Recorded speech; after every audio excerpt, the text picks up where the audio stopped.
we aspire to foster a transformative dialogue, recognizing that education is the cornerstone of progress and beacon guiding nations towards a brighter and more inclusive future. Let us unite in this intellectual endeavor to empower educators, for they hold the key to unlock the world of potential. This day is the celebration of wisdom, celebration of intellect, celebration of discipline and love, celebration of knowledge, and celebration of self-sacrificing attitude that we all teachers have. Let us ignite the flames of inspiration, forge a path towards a more enlightening and harmonious world through the prism of education. Now, let me quickly go through the instructions for the participants. The seminar duration is of 3 hours plus minus 15 minutes.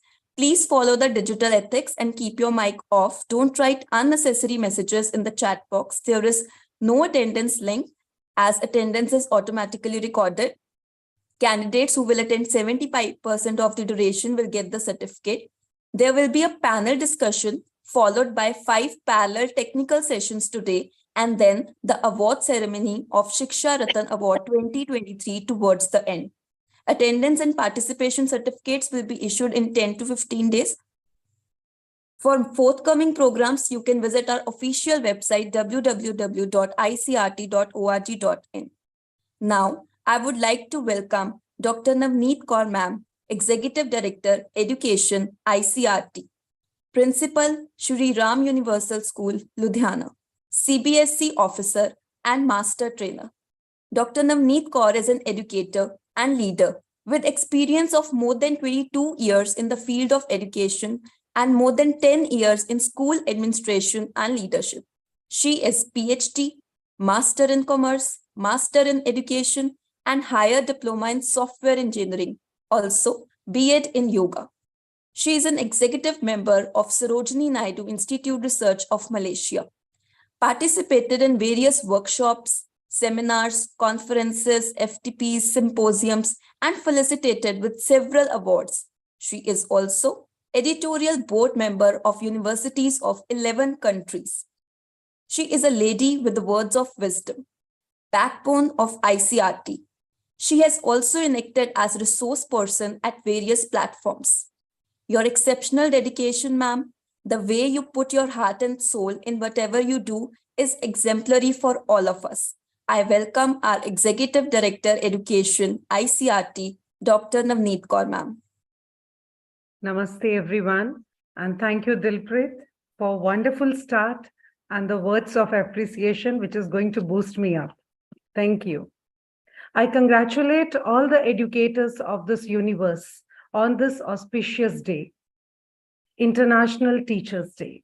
I salute you all for choosing this noble profession, where every second you are amplifying yourself with latest knowledge and transforming your light of wisdom to others. I, Dr. Navneet Kaur, Executive Director, Education, welcomes you all on behalf of Team ICERT, Debre Tabor University, Ethiopia, and Axion Dark Insights Research and Analytics, Ethiopia, in today's international seminar. 2023 World Teachers' Day focuses on the theme, the teachers we need for the education we want, the global imperative to reverse the teachers' shortage.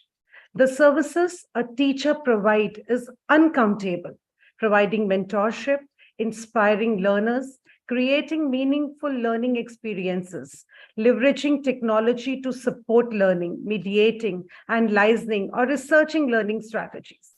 The duties of a teacher are neither few or small, but they elevate the mind and give energy to the character.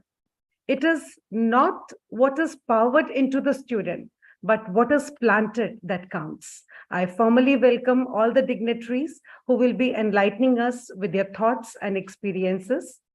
Conference Chair, Professor Dr. Uma Sinha, Principal, VD Institute of Technology, New Delhi. Guest of Honor, Professor Dr. Bhupender Kumar, International Relation Officer, College of Business and Economics, Debre, Tabor University, Ethiopia. Guest of Honor and Keynote Speaker, of the day, Professor Manisha D. Bhagoji, Dr. Swarna, Assistant Professor, INM College, Merit, all the panelists, all the coordinators, all the chairpersons of all the technical sessions, all the participants, and especially all the viewers. Let's celebrate this beautiful day all together. Namaste. Thank you so much, ma'am, for your beautiful and inspiring words. Now, I would like to welcome our conference chair of today, Professor Dr. Uma Sinha.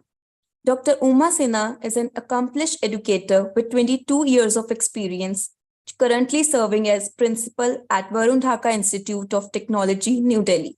Armed with a PhD in life science, human psychology, human physiology, and various educational qualifications, she is dedicated to instilling value-based, high-quality education.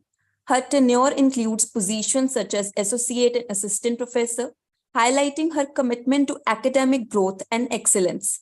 With several international felicitations, more than 800 national international conferences, and more than 40 esteemed publications, she is the epitome of knowledge. It is an honor for us to welcome here today with us. We welcome you, Uma Sinha, ma'am.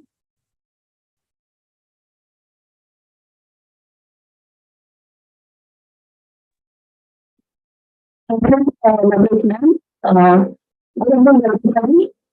First of all, I want to congratulate the ICERT committee to organize the wonderful event on the occasions of the World Teachers' Day.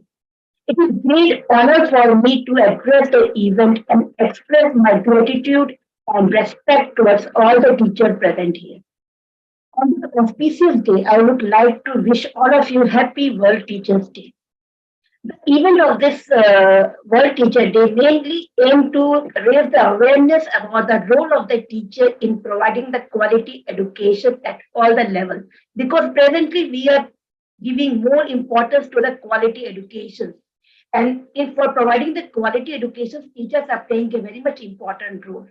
And to improve the situations of the teacher in the world. That's why every year we are organizing the World Teachers Day. This year, the main theme already, Navneet Kaur ma'am has said that the teacher we need for the education we want, the global imperative to reverse the gender shortage. This theme is mainly improved to declining the number of the teachers and educators in the world.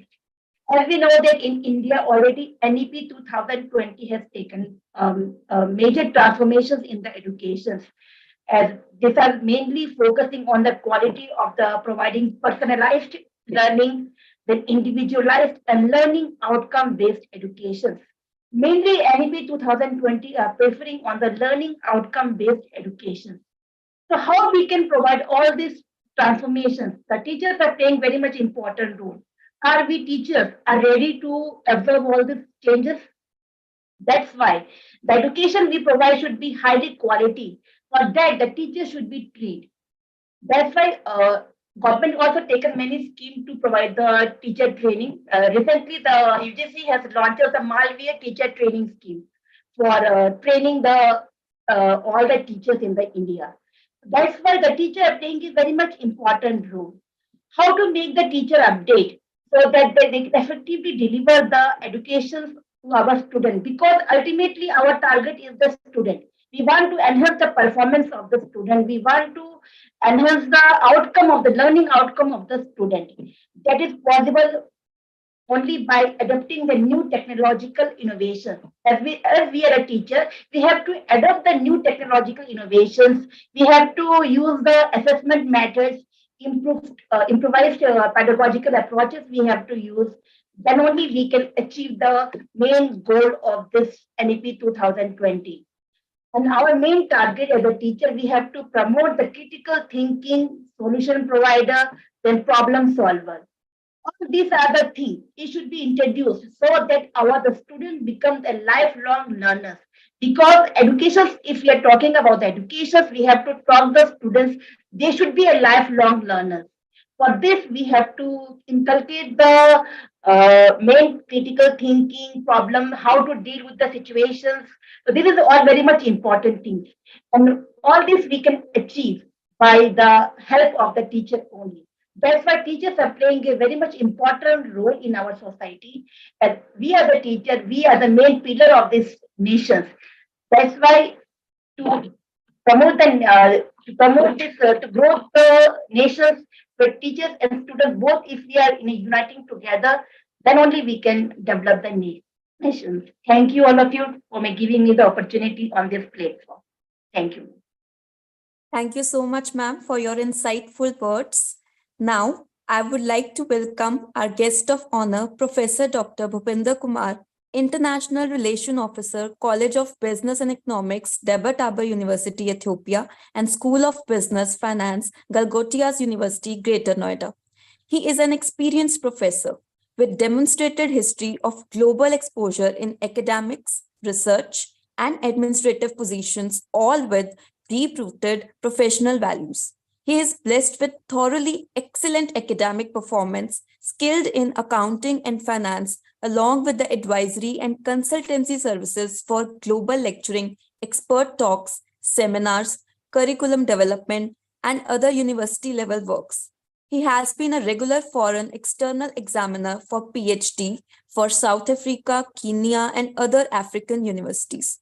He has been an international relation officer for some MOUs, cooperation agreements between India, Africa, Latin America, and Russian universities. We welcome you, sir.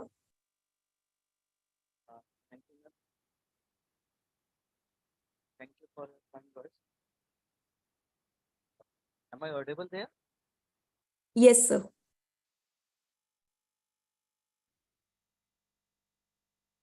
First of all, I would like to thank you for giving me this opportunity. It's been a privilege to be associated with ICIT for this period of time.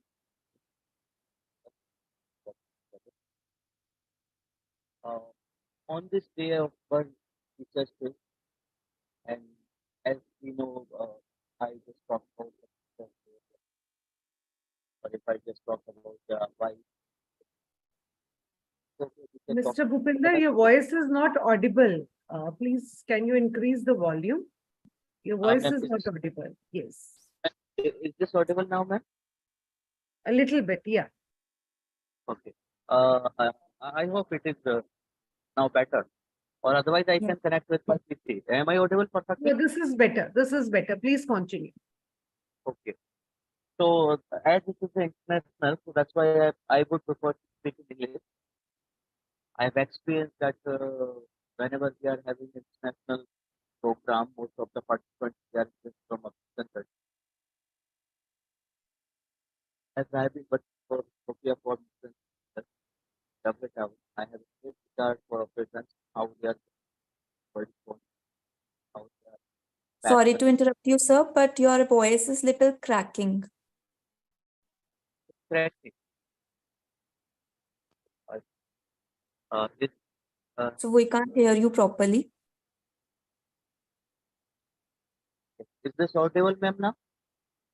Yes, sir. Now it is. So, as we know that this ILO concern the status of teacher is standard that instrument that addresses the status of situation of teacher. But in the era of AI and 5, generally, that I try to say, I think I hope it's everything is going good. Bhupinder sir, you can do one thing. You can switch off your screen, and I think the voice will come better then. If you switch off the video part, and we can hear you, then the connection will be better. Because in between your voice is cracking. Yes. Now please just try. Okay. Okay. Is this audible, ma'am, now? Otherwise, Yeah, should I this is connect? much can... better. Yes, much better. Okay. As I was mentioning that I have seen it still in a different country. I have been exposed to South Africa, Rwanda. What recently I have observed, they have the zeal just to excel in their education. I must emphasize that even better than the Indians. So I am Indian, I know how they are excelling, competing. But in what teachers say, how much will the African teachers they have to become to prove themselves in the AI and MI era. One thing I must emphasize that Africa it could not be a world economy last centuries or millennia or decades. The main reason was that it was boundary free, okay, geographical location. Africa basically by geography is divided 54, 55 parts. Geography means uh, like mountains, lakes, or tracks, or the valleys. But in the era of physical education, all these disadvantages basically has become the advantages for Africa. Even our contribution, our initiative to make Africa as a African Union is a part of the G20. Now they have become the 21st nation. So I'm 100% sure that Africa education and the Africa's opportunity next 30 years, next 10 years, definitely they will contribute a lot in world economy, in education sector, and the excellence of digital era. They will overcome all those disadvantages. And I wish that they could do much better. And this is something that I want to say. As we know that World Teacher is International Day annually on the 5th, work for the teachers, report, under the United Nations Educational and Cultural Organization, ILO. So all these things are very common. As we are working with the African people, I know practically this with my visual, but I would like to conclude. But if anybody is having any uh, queries or doubts, how Africa, where do I see Africa? Okay, definitely I will like to have uh, discuss over that. Ma'am, were I audible? Yes, yes, sir.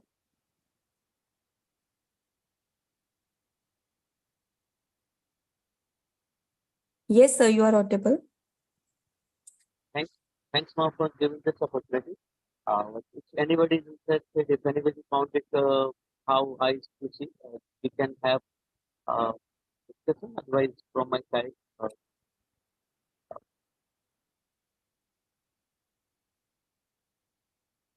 Okay, thank you so much, sir, for your very eye-opening and stark facts about teacher education. Now, I would just like to ask if Professor Manisha Debre is here with us. Hello, Manisha ma'am, are you here with us?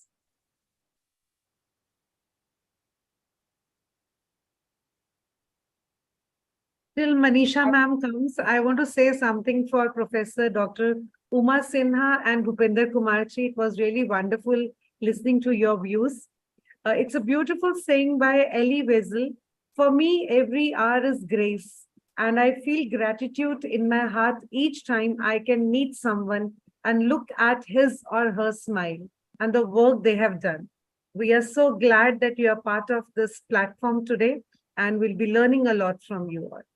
Yes, ma'am. Please feel free to continue. Okay, Dr. Manisha ma'am is here with us. So I would like to introduce her. Next guest of honor, Professor Dr. Manisha Debre, International Council of Education, Research and Training, Pennsylvania, USA. She is a proficient educator with over 17 years of experience, holds a BA vocational, double MA in English, BEd, CTET, PET, NET, and PhD. She excels in teaching and English and technical writing skills with a background as technical writer. Professor Bhagoji is also adept in IELTS, soft skills, and personality development training.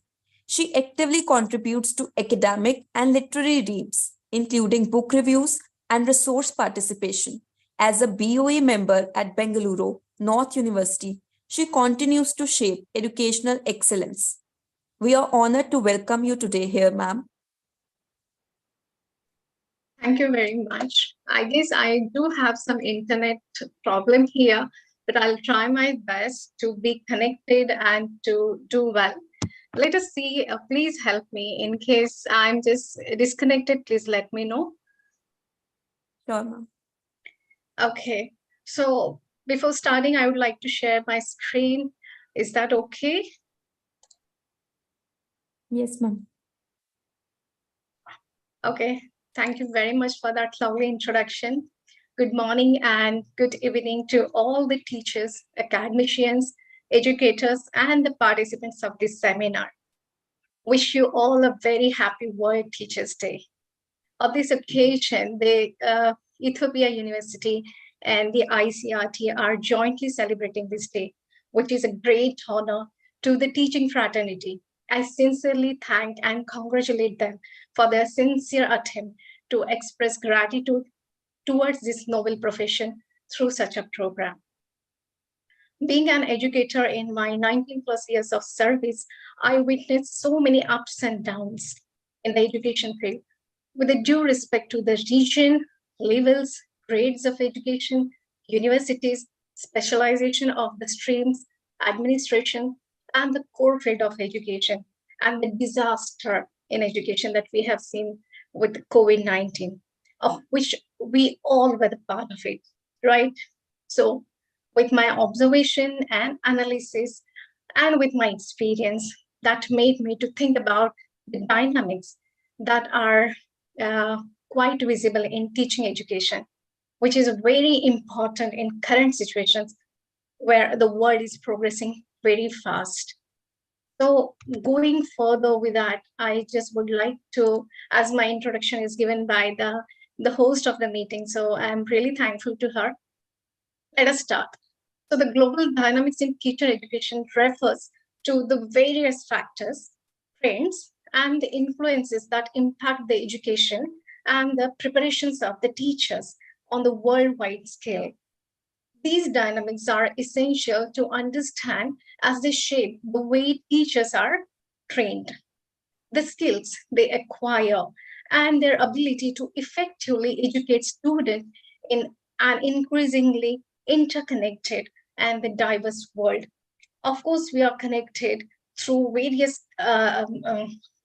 to various countries. So it is the international platform. So I thought to bring about the factors, the dynamics which are broader enough not to be limited to particular nation. So here are some key global dynamics in teacher education that I thought to discuss about. So cultural and linguistic diversity, what is that? Today, teachers need to be prepared to work with culturally and linguistically diverse students population. Because of the globalization, it is possible for our students to get connected in the classrooms, in the colleges from various nations or from the various parts of the nation.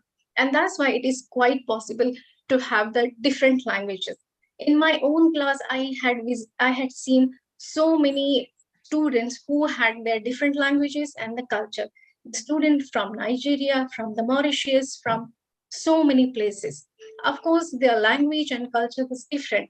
And to connect with them, it was very mandatory for me to know the bit of the language. It is not possible for a teacher to know so many languages, yet getting to get connected with such a languages and the culture is very important factor that helps to impart the education in a better way. So if our current education, teacher education, if we involve this factor or we involve this cultural linguistic diversity for the teacher education, that would be really helpful in this current global dynamic. That's what I felt is very important. Moving on further, I just felt about the technological advancement. We all know why technology is so important. The integration of technology in education is prominent in global dynamics. As I observed, teachers must be trained to utilize technology effectively for instructional purpose, facilitate digital learning, and to adapt the emergence of educational technologies. In most of the schools and the colleges, we have seen there are some smart boards, and we do have so many technologies like overhead projectors and whatnot. But there are still some institutions, we hardly see such a things in that school or colleges. And because of that, most of the teachers, most of the professors, they are not so comfortable using this technology. So it should be the mandatory factor in the teacher education that when they are supposed to be updated with that. So technological advancement is the important factor that should be included in the teacher education. The next part I do have is the inclusive education. Most of the academicians here, they are quite aware about the topics that I'm talking about. But these topics we generally see from the student's perspective. We see that the student-centered education, and that's why we see all these topics relevant to them. But here, when it comes with the teacher's knowledge, these parts are very important. Inclusive education, as we know that our education system or the education makes us to understand that each and every student is important. And that's why we are supposed to develop our teaching in a way that every student will be able to understand. Now, let us take the example. If in a class we have 30 students, in most of the regions, only in the standard education system or in standard institutions, there are limited 30 students in the class. But most of the institutions, they do have more than 90 students as well. In my class, I had seen that around 90 students used to be there. So when we are just going through with the chapters or when we are imparting the education, it happens that every student has a different ability to just grasp and to understand this. So for a teacher, it is not possible to make those 90 or 30 students to understand that chapter equally because everyone's ability is different. So we have to find out kind of the points which will be considered as the adaptive learning. All of us, we know that teaching is a skill, but learning is also a skill that we need to understand, and we need to utilize that factor. We need to make our student to understand how that skill has to be earned and learned. And that's why inclusive education, I feel, that is an important factor to involve in the teacher education in the current scenario. Next point I failed to talk about is the globalization of education. We know that because of this globalization of the education, that teachers need to understand and incorporate international perspective and the global issues into their teaching. I mean to say that when we are just limited to the topics and the chapters, the lessons that are there in the textbook, if we go through only that, it would be very partial teaching. But if to enhance that, if we add to the globalized issue or the issues which are on the national and international level, if we bring that and we make our student to understand, then definitely it would be the globalization of education. And in that way, if we are connected, the teaching fraternity is connected on the global scale for this education, it would be quite easy to make our student ready for to be the global citizen.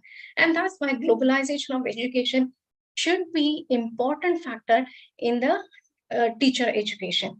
How that has to be done, that we have to implement the policy, we have to change our B.Ed system.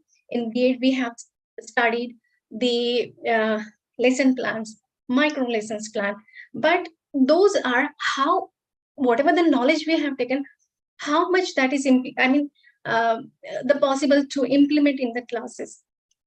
I don't remember that hardly I'm able to use those micro lesson plans in my class, because actual learning and actual teaching, it's quite different part.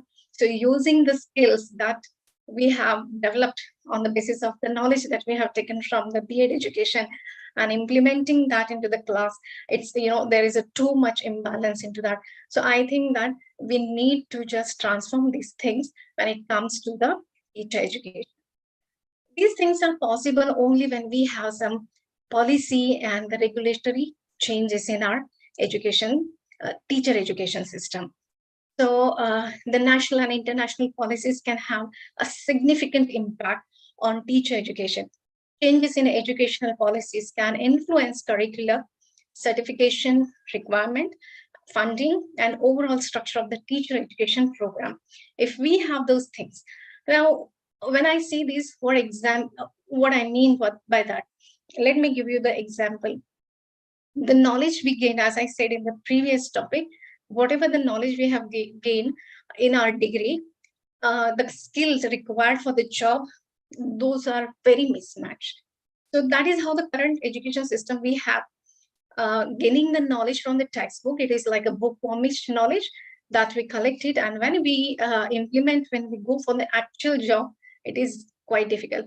One of the examples I would like to give you that recently, I had been to a particular barber shop with my husband, and he had to have the haircut. Over there was a graduate lady who had to do the haircutting. And we just out of curiosity asked whether she knows about it. And she said, yeah, I recently graduated. So we thought maybe relevant the skill set she might have learned from her degree or whatever, because every field here is very much specialized.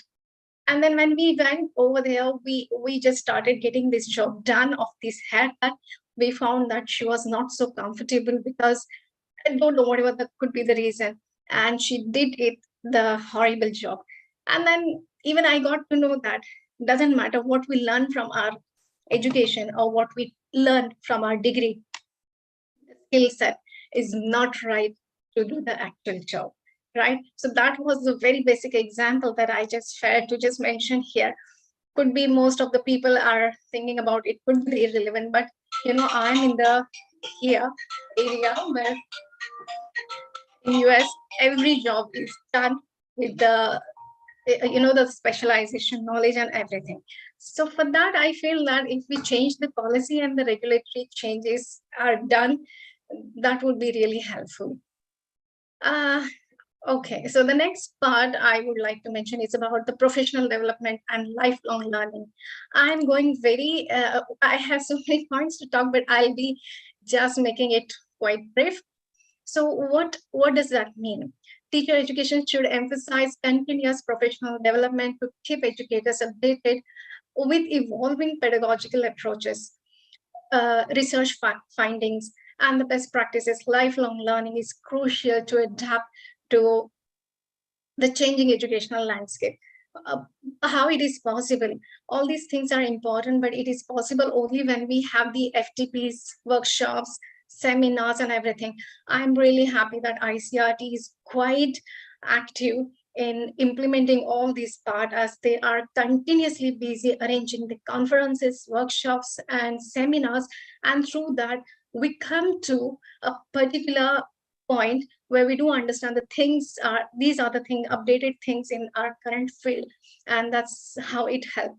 But the same thing is not available for most of the institutions, and that's why this is the lagging point in their career.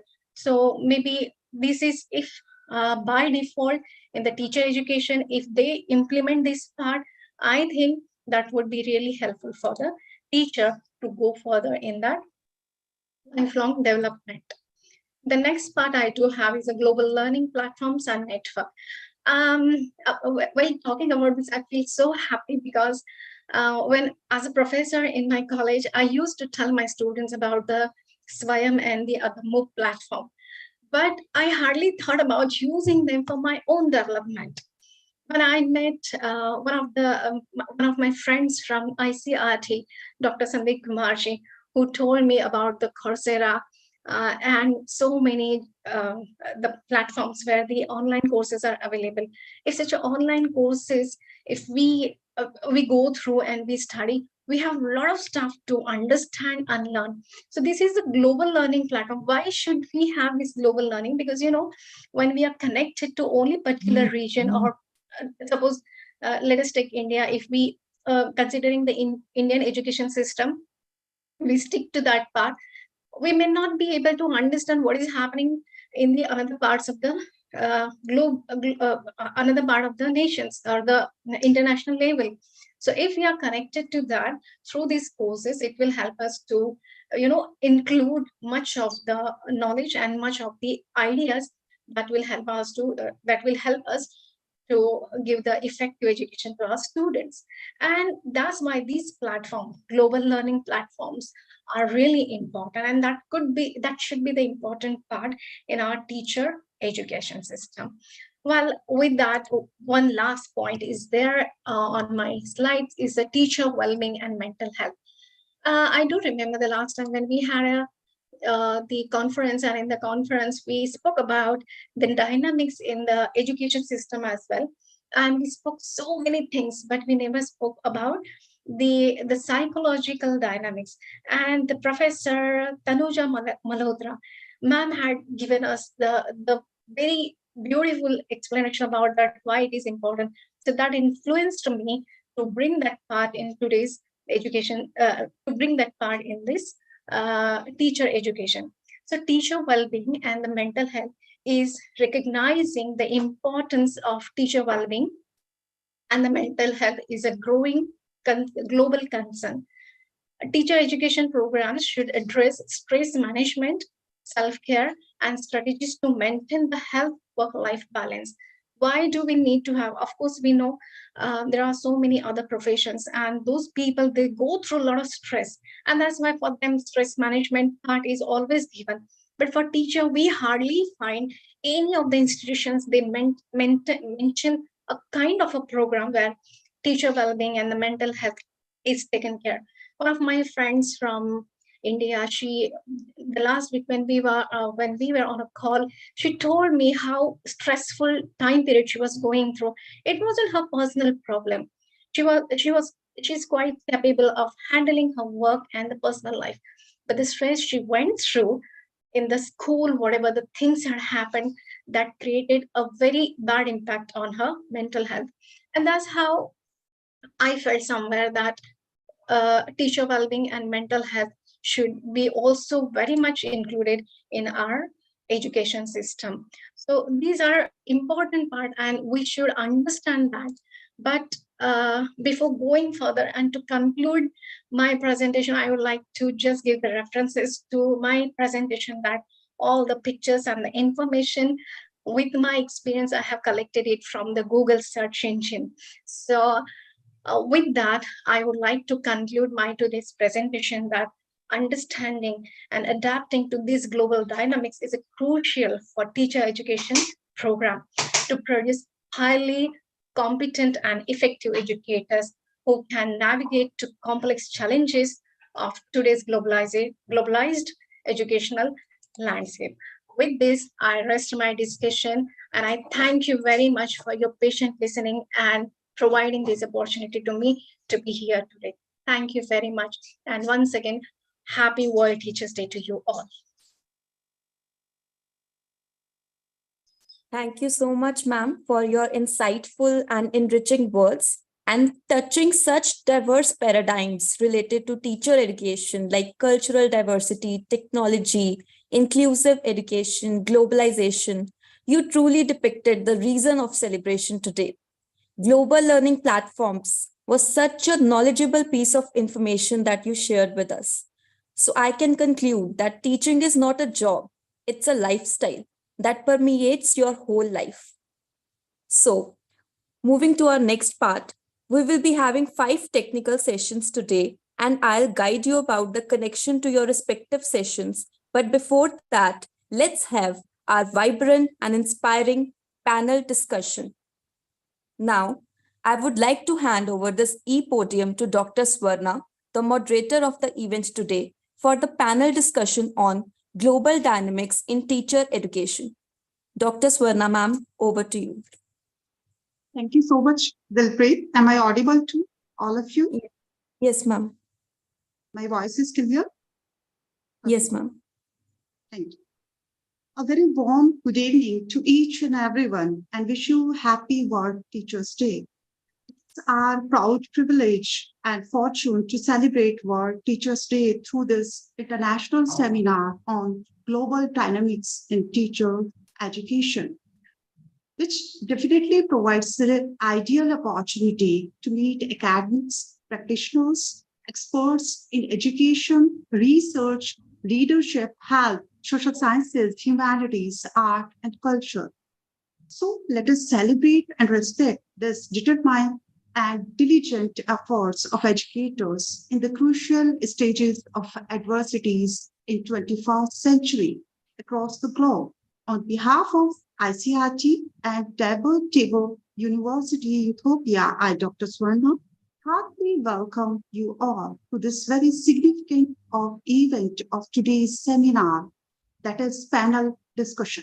And for that, we are having a galaxy of intellectuals and distinguished panelists with us to spread their vast knowledge and experiences over the different approaches and aspects of education. First of all, I heartily welcome such multifarious personalities and learned people. Father Dr. Bijuman George, Dr. Rita Garg, Dr. Blessing Agbo, Dr. N. Mahalakshmi, and Mrs. Jagrati Gupta.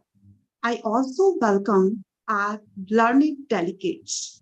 It is such an honor to have such scholars among us. So, without taking much time, let us begin and unfold the various important discussion awaiting for us. Before going further, let me introduce our distinguished panelists in brief, as it is impossible to mention their single accomplishment within the limited time, but I'm just trying.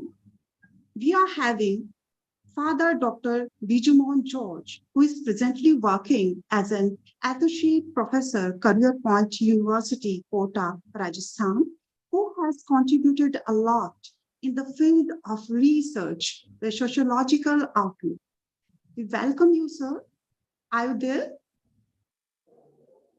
We are having Dr. Rita Garg, retired reader, Department of English, INM PG College, Meerut. Her contribution in the field of English language and literature are uncountable, and I have no words to describe her contribution in this field. We are having Dr. Blessing Agbo, who is presently working as a lecturer, University of Calabar, Nigeria. She is also a great psychologist, CPD, credited trauma response and service teacher trainer, gender-based violence, and activist also. We are having Dr. N. Mahalakshmi, Principal, Munna College of Education, Tamil Nadu, who is experienced principal with a demonstrative history of working in the research industry, skilled in public speaking, publications, educational research, administration, and teaching English as a second language. We are having Mrs. Jagrati Gupta, who is currently working as an assistant professor, School of Business, Calcutta Universities, Greater Noida. She is eminent academician and educational credential in the field of business. So again, we welcome you all the distinguished panelists. However, we are here to recognize their outstanding talent as panelists. So let's begin. First, let me confirm that are all the panelists here? Okay, let's begin. Change is the law of nature, and 21st century is an era of ups and downs. NEP 2020, the education policy of 21st century, have a lot for Indian education revolution. So we want to know from Father Dr. Bijuman George. Are you there, sir? Are you there?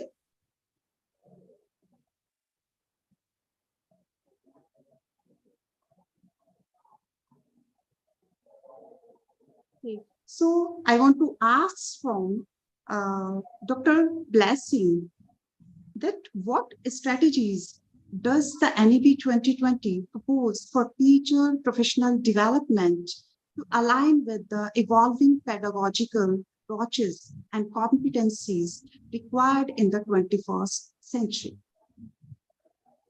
Thank you very much, Doctor. It's a pleasure to be here.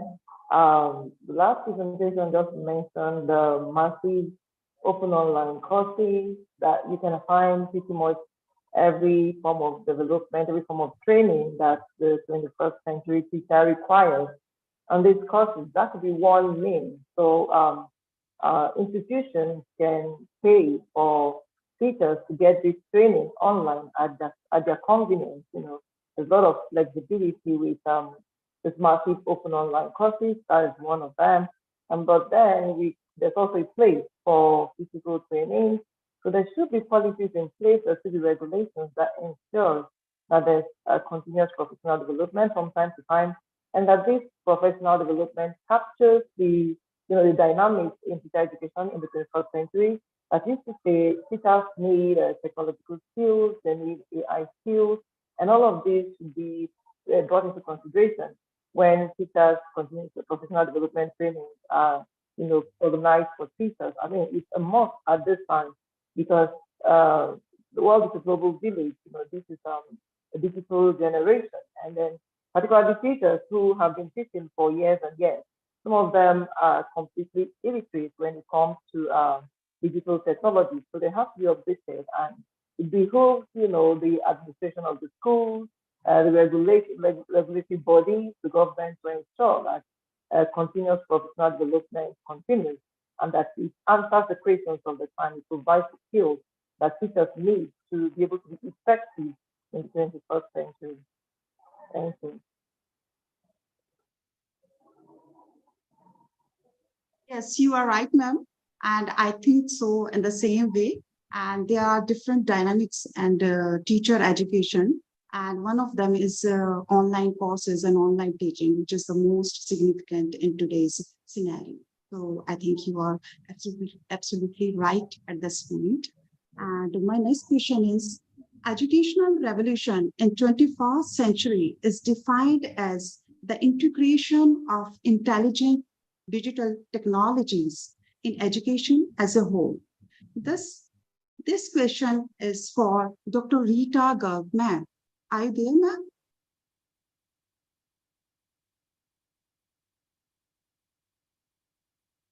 Dr. Rita Garg, ma'am.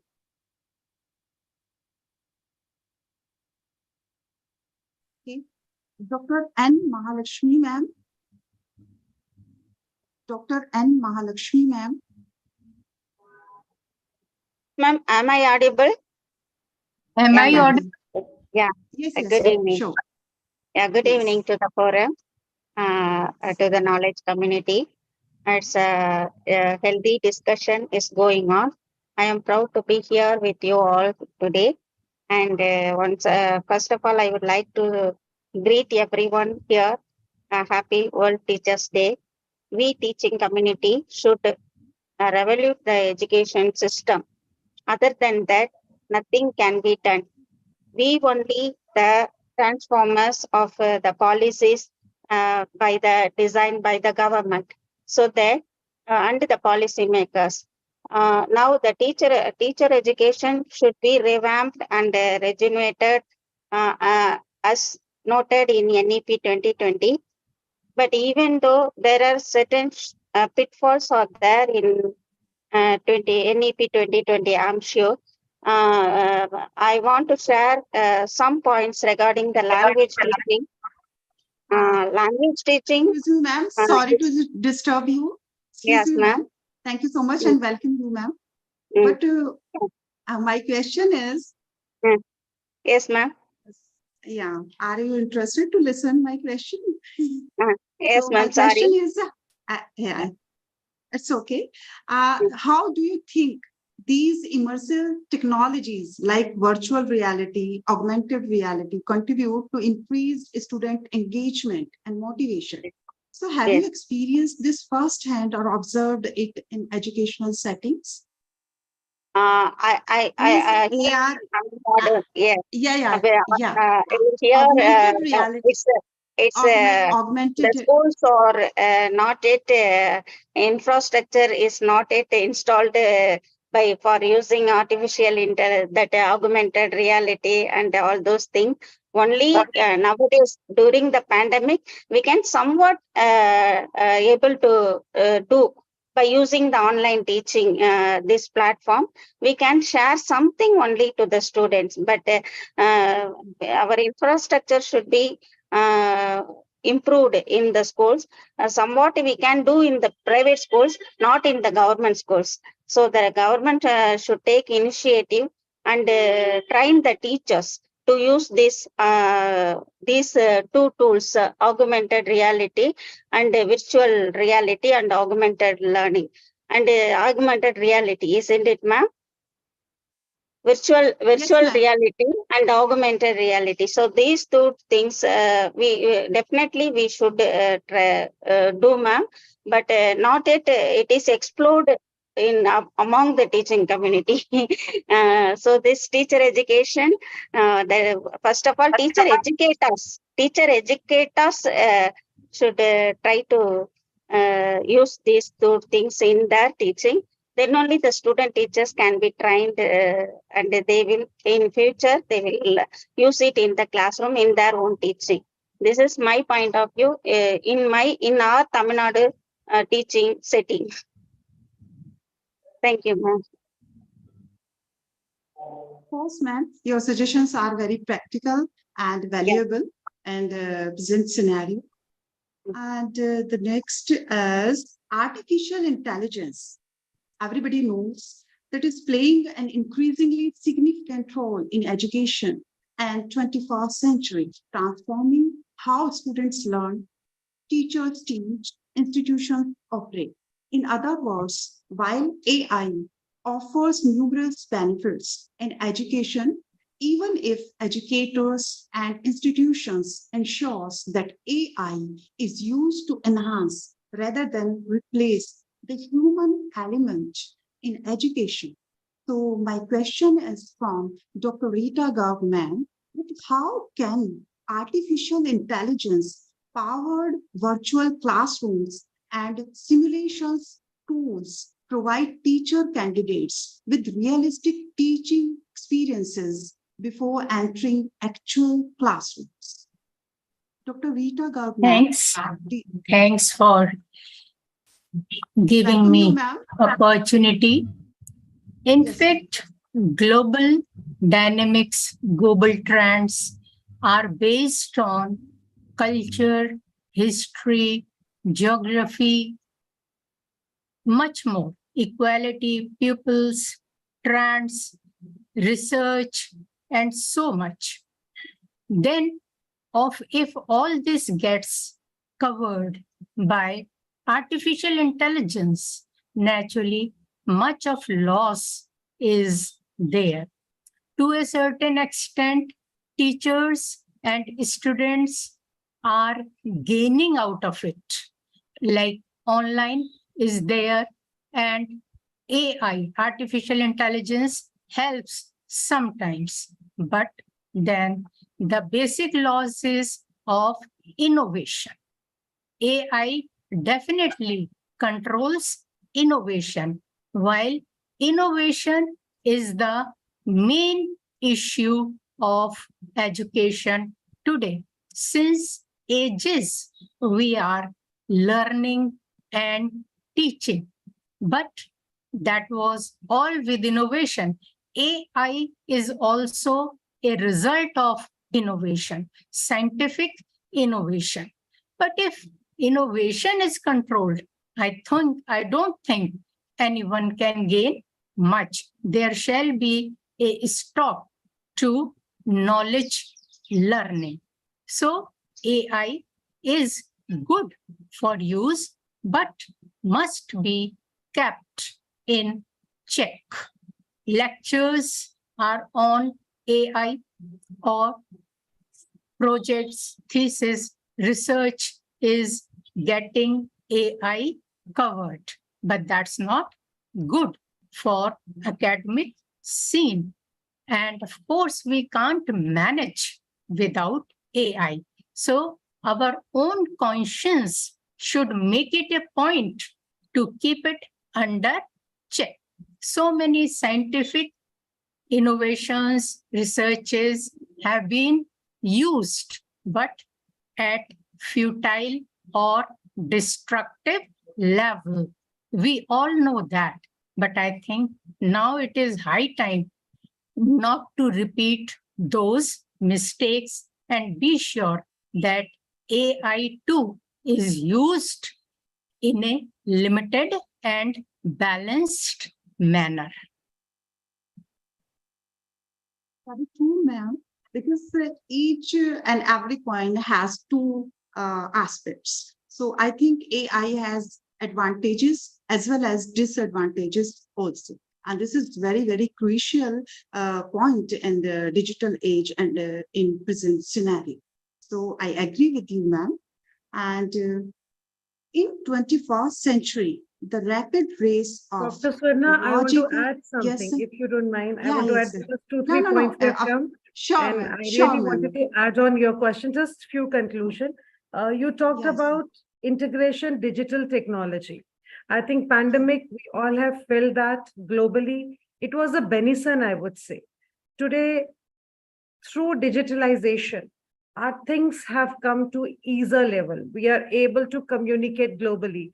We are learning on a vast ground. And AI has the potential to revolutionize the education sector by enhancing learning experiences, supporting teachers, and offering more personalized learning opportunities for students. We must equip teachers with the knowledge and strategies they will need to use this technology to improve and streamline everyday processes as well as in the classroom implementation. It includes personalized learning, ideation, adaptive learning, special needs education, everything. Yes, your first question, I want to conclude with that. Teacher is important everywhere. The role of teacher is there. Nobody can take that place. Tsunami came, Corona came, anything came. It was teacher who have taken the efforts and created a new kind of education system. So every technology should be welcomed. We should take the all positive measures. We should take all the things which are going to benefit us. But of course, teacher education is very, very important. Teacher needs to be filled with every tool, which is very important. Chalk, blackboard, we start from our roots. We used to go in ashrams, if you remember. So now we are moving to technology. So everything is good. Now it depends on the teacher, how you take up the things and all. Knowledge enhancement is important, right? Thank you. Please continue with the next question. Yes, May ma'am. I? Because artificial intelligence can't replace the role of teacher, because teacher plays the roles of a guide and provide guidance and mentoring the students. And AI is not the substitution of a teacher, physical teacher. So I think both are the essential for advancement in teaching learning process. So yes, ma'am. Rita, ma'am, Yes. do you want I to say don't something? deny AI. I realize the relevance of AI. But as I said, there has to be a balance. Teacher is supreme. Teacher makes nation. Future generations are controlled and guided by teacher. That is my feeling. And of course, AI is very much there, but should be used in a balanced manner. This is my humble submission.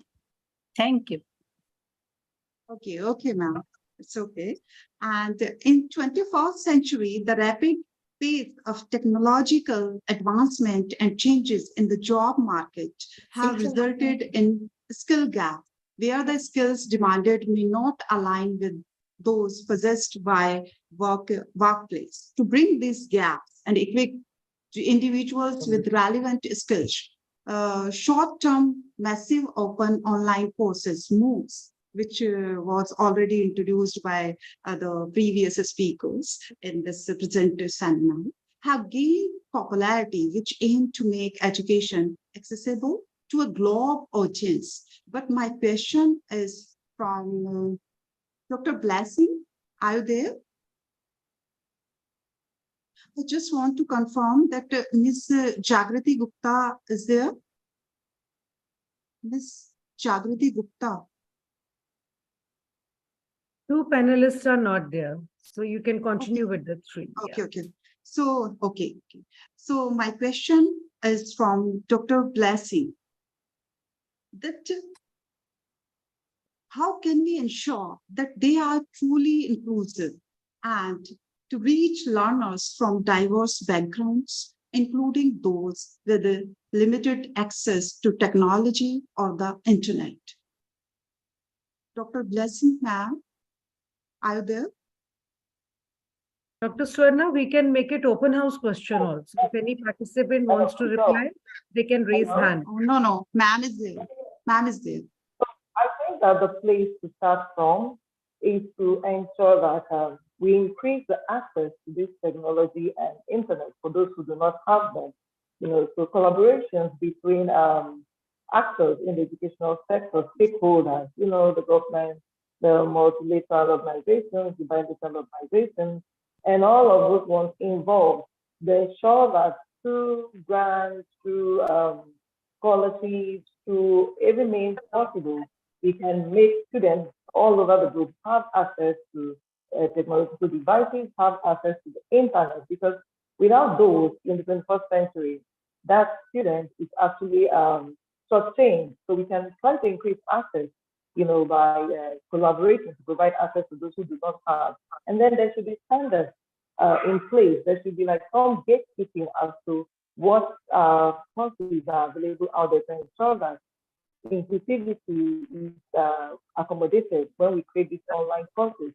The site used, the devices used, are we taking into consideration the blind? Can these courses have options for them to be read aloud for those who cannot see them, and all sorts of options. So we should have some gatekeeping, some rules to guide creators so that when creating this online courses, they accommodate the diverse needs of the learner. Thank you. I think that's my opinion. I agree with you. And I have somehow problems in understanding. So Dr. Navneet Kaur, ma'am, do you want to conclude over that? No, that's fine. Blessing has Okay. added up the skills part. I think that's enough. Okay. So May I- now May I submit something? Yes. In fact, learner has individuals' needs, requirements, and teacher alone can understand his or her social, economic, emotional, or other needs. That is why the importance of teacher lies there very much, which no one else can fill. Thank you, ma'am. Totally agree. Wow. Lifestyle diseases, also known as non-communicable diseases, have become a significant health concern in 21st century. These diseases are often associated with unhealthy lifestyle choices and behavior, can have long-term chronic effects on an individual's health. So I want a discussion from Dr. N. Mahalakshmi, ma'am. How can sports and health education play a role in preventing lifestyle-related diseases such as diabetes, heart diseases, and promoting healthy habits from a young age? Dr. N. Mahalakshmi, ma'am. Yes, ma'am. Yes. Sports Yes. and health education. It's Yes. really health education. Well-being is today's talk. Up to my point of view, well-being is associated with digital well-being in today's scenario. So all these sports and health education, up to my point of view, related to this digital well-being also. So well-being means digital well-being too. All the children, both children, parents, teachers, everyone stick to their own mobile. Nowadays, learning is also promoted. But even though learning is not yet reached fullest in the education sector, so that physical education, if we should now at present focus on this physical education. Previously, it was on ski see scenario, but today it's not. So all the educators, teachers, policy makers, everyone should realize their own responsibility and try to implement again this physical education, which will definitely results in health education of our students. And the teachers also today need this physical and health education. Everyone, that is, we should, another one point, we should add on these two things is my point of view is digital well-being. So the three things should be focused today: physical education, health education, and digital well-being also should be focused. It will definitely results in a well-being of both teachers and students. Thank you. Yes, ma'am. And we can say that we are digitally active, but physically passive. And the Yes, present scenario, yes, ma'am. especially, Of course, and of course. and this is and this is the result we can observe during the pandemic period, that the immunity power of those who always busy and digital devices are very weak, and the immunity power of those who are is physically active, and all the activities, whether domestic activities or sports or health related to games. So they have a good and powerful immunity power. So Yes, to face all the challenges, health issues. So well sure. true, ma'am. Yes, Yes, yes. and now the floor is open to the audience who would like to answer my questions. I have some questions for you also. So the question is open to all, and who want to answer the question, they can answer. Dr. Swarna, So, Dr. Jagriti yes, is ma'am. there. Dr. Jagriti Yeah, is yeah. there. Please take one Okay, question. okay. So, as ethical issues in education and research are critical consideration in ensuring the responsible and ethical conduct of educational practices and research endeavors, my question is from Ms. Jagrati Gupta, that how do institutions promote research integrity, including honesty in reporting data, avoid plagiarism, and maintaining transparency in research in 21st century? Ms. Jagrati Gupta, are you there?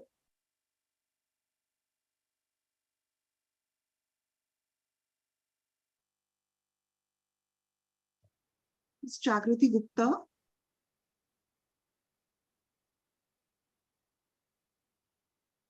Hey, anyone would like to answer this Hello. question? Anyone? Maybe I can say a thing or two. Yeah, sure, ma'am. I think that education is researchers should be made aware of the damage they cause to society when they falsify records and publish research results that are not true. That could cause a lot of harm to society. So when they're made aware of the negative effects of this research dishonesty, that could also help to curtail these activities. But one method that is used, for instance, to prevent or avoid plagiarism in my institution, we use applications like the in to check research work for publication to see the level of plagiarism. So if it exceeds like a 10% plagiarism index, that work will be rejected because it's not an original work. And I know that there are a lot of other applications that could be used to verify the originality of certain research publications. So that's the help as well, amongst other methods. Thank you.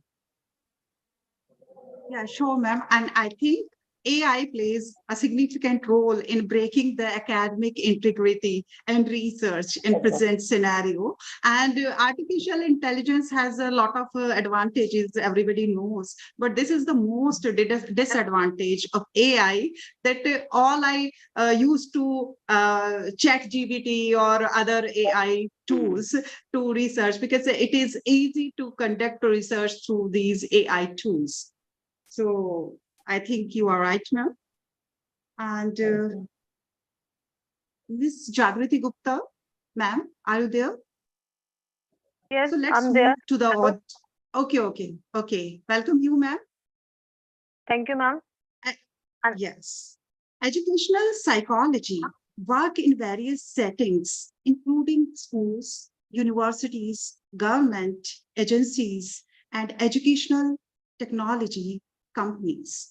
They collaborate with educators, students, and families to enhance the teaching learning process and create inclusive and effective educational environments. So I want to ask you, ma'am, to examine strategies for creating a positive and productive classroom environment, addressing behavior challenges, and promoting a sense of community among students. How can we promote, a teacher can promote the classroom?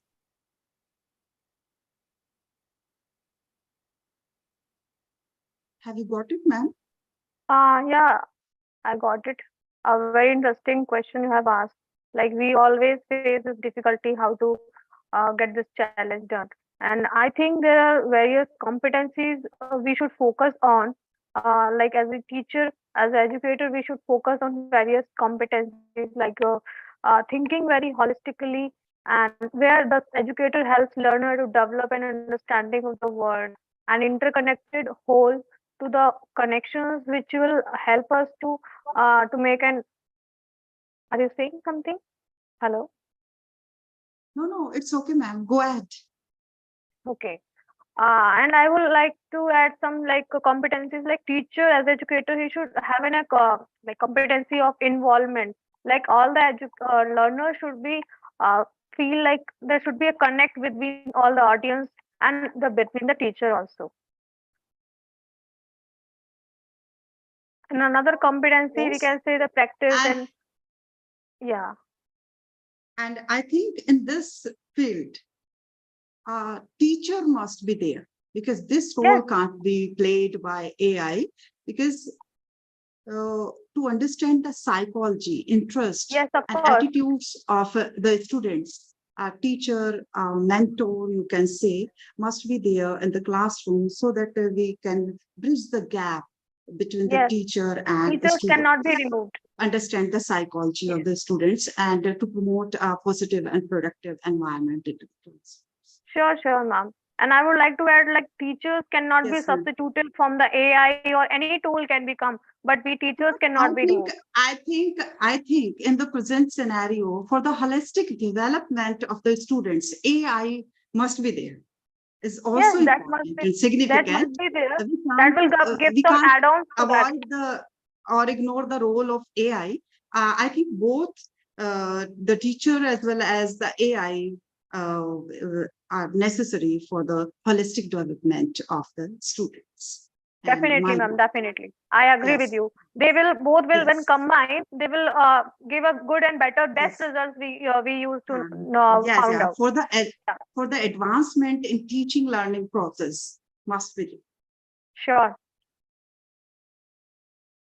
So only one question is remaining, and I would just like to ask from the audience this question, that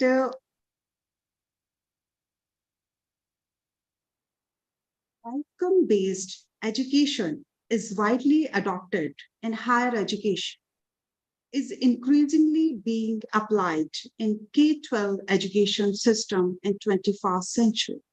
Actually, OBE shifts the focus from what educators teach to what students learn and can do as a result of their education. My question, last question is from the audience.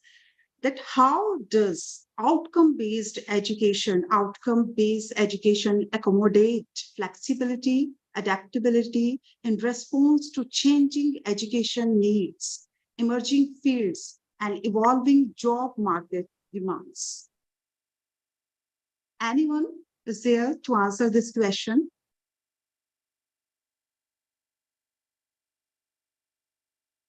Anyone? From the Miss audience, Andel from has the raised hand. panelists. Miss Andel, please unmute yourself. Miss Andel has raised hand. Please unmute her. Please, ma'am.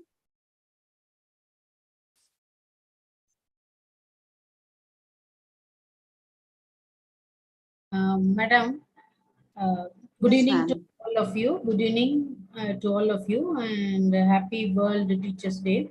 See, Thank you, ma'am. yeah, according your question, what is my answer is, yes, already everything is framed as a syllabus, and we have been practicing also.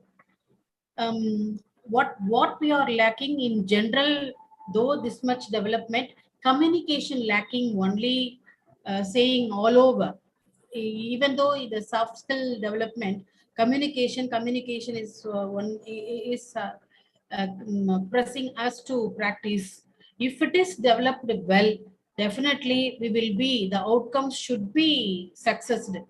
Almost because as like the foreign, even graduated people are employing nowadays, and simultaneously what the government of Tamil Nadu insists us, please practice the teachers, not teachers, students become a entrepreneurship.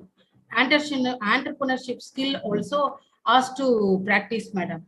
So nowadays, hereafter, I assure that the syllabus should be success in the future.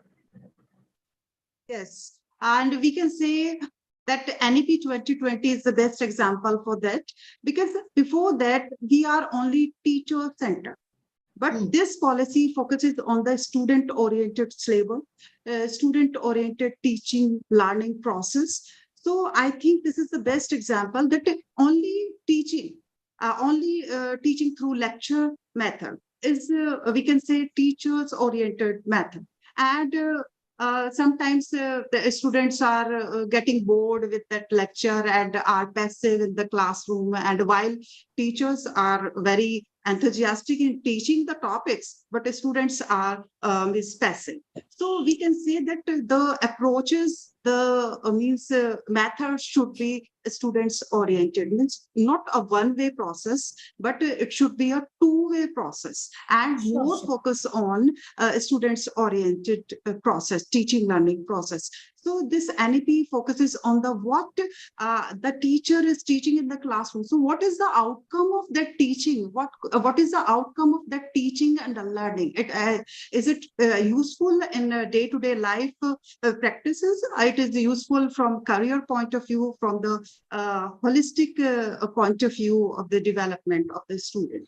So I think outcome-based education's best example is NEP 2020, and if it is implemented properly, so it will be focused on outcome-based education, and the outcome will definitely come out from this process. So I think, and I think this is a very healthy and very useful discussion from all the people who have joined there. And now the floor is open. If anyone want to say anything regarding this topic and want to ask some topics from the panelists, so welcome. Anyone? We'll start the technical session. We have already late. Okay. So now we are going to wind up the session, panel discussion. So now, thank you all, the panelists and the audiences, for enriching us with this healthy discussion. I extend my heartiest thanks and gratitude to our distinguished and reverend panelists, not only for being a part of this seminar and valuable time, but for enlightening us with deep and thought-provoking insights and discussions. So I shower my gratitude to all the learned delegates for their patient listening, their attentive, enthusiastic, and interactive participation. My special thanks to ICRT and Tabor University, Ethiopia, for organizing such a wonderful and significant event, and especially on today itself, and wrapping this all over the world, from Ethiopia to India. So thank you one and all. Thank you so much, ma'am. It was a very Yes, yes, knowledgeable, enriching, and insightful exchange of thoughts, ideas, and opinions. Thank you all the panelists and Dr. Swarna ma'am for this brainstorming and enriching session. Now let's quickly move to our technical sessions, parallel technical sessions. So I'm going to guide you about your connection to your respective technical sessions. Here, we will be having technical session 1. And for the rest of the sessions, a message will pop up on your screen and you can join your respective sessions. That is 2, 3, 4, 5, whichever session you have. Coordinators, chairperson, presenters are requested to join their respective. Dilpreet, just 1 minute. Dilpreet, 1 minute. I'll request all the participants to please mute their phone. Please mute their microphone so that we can give the message where you have to move now. Thank you. So here we will be having technical session 1, and for the rest of the sessions 2, 3, 4, 5, you will be getting a pop-up message on your screen to join that session. All have to join their respective technical sessions. Coordinators, chairperson, presenters are requested to join the pop-up message respective session. I repeat again, a message will pop up on your screen to join your respective technical session, whichever technical session you are having, 2, 3, 4, 5, you can join. Here on the screen, we will be pursuing with technical session 1. Please join your session quickly. In case you are not getting the message or pop-up, you can click on the more option. You will be having a more option at the side of your screen. You can click on that, and in that option, here, breakout rooms down on the toolbar. Please tell them, everyone. Yes, ma'am. There is an option of breakout rooms at the toolbar. You can click on that breakout rooms option to find your respective technical session 2, 3, 4, 5 and join it quickly, please. Here we will be having technical session 1 on this screen. For rest of the sessions 2, 3, 4, 5, you have to select the option. It will be either popped up on your screen or you have to manually select from the breakout option available at the toolbar. So quickly get the option of entering into your technical session.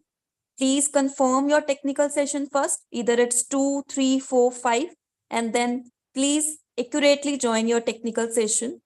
Coordinators, chairperson, presenters, all are requested to join their respective technical sessions. So we can proceed with the next part.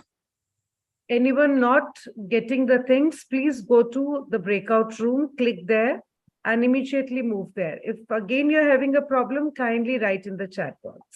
Thank you. Let's start with this session, Dilpreet. Okay. So I hope everybody has got that pop-up or breakout room option and entered their technical sessions. Here at this screen, I will be inviting Dr. Delight Amoji Idika, Senior Research Fellow, Institute of Education, for coordinating technical session 1, and chairperson of the session, Dr. Raju CP, Associate Professor and Head, St. Aloysius College, Kerala. So we will be proceeding with technical session 1 on the screen. For rest of the sessions, you can join the particular breakout room option or pop-up menu option. Here we will be having technical session 1. Let's proceed with the technical session 1.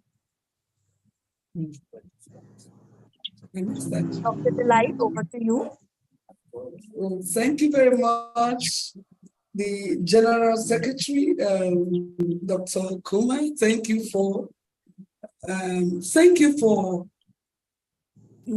seeing me capable to handle this session as a coordinator to coordinate the activities of this technical session 1. I want to thank also the ICERT team for working so much for all the contributions to advance our educational fraternity. Thank you so much. Right away, I want to call on the chairperson for this session, technical session 1, Dr. Raju CP, Associate Professor and Head Research Supervisor, St. Aloysius College, Sri Sukarala, to come in to open this technical session for us. Thank you, Dr. Raju. You are welcome. Sir, let us start our technical session 1. Some points to say that each participant, the presenter, have the give 10 to 12 minutes maximum. And also an advice to the presenters, during the presentation, switch on your camera. On my own this thing. And another one, you are allowed to your PPTs. That means you must present your PPTs. For my name. And switch on your camera and present your paper well. I wish you all the success for the presenters. First of all, I am inviting Rhoda Basco Galanco to present the paper towards a holistic education for allied healthcare students through journal writing. Ms. Joy AKK, please unmute yourself. Ms. Joy AKK, please unmute. Thank you. Sorry, mute your microphone. Sorry. Please mute it. Thank you. Please continue, the speaker. Good evening. Yeah. Good evening. I am Rhoda Galanco from the Philippines. So I am going to present my study on holistic education for allied healthcare students through journal writing. The educational process for therapists and technologists is intensive and includes acquiring procedural skills. So in addition, students learn to evaluate patients, diagnose their conditions, develop treatment plans, understand the rationale of the reason of treatments, and to manipulate, of course, the medical equipment. So the education of medical technologists and physical therapists is deemed to be highly cognitive, and it requires a lot of skills.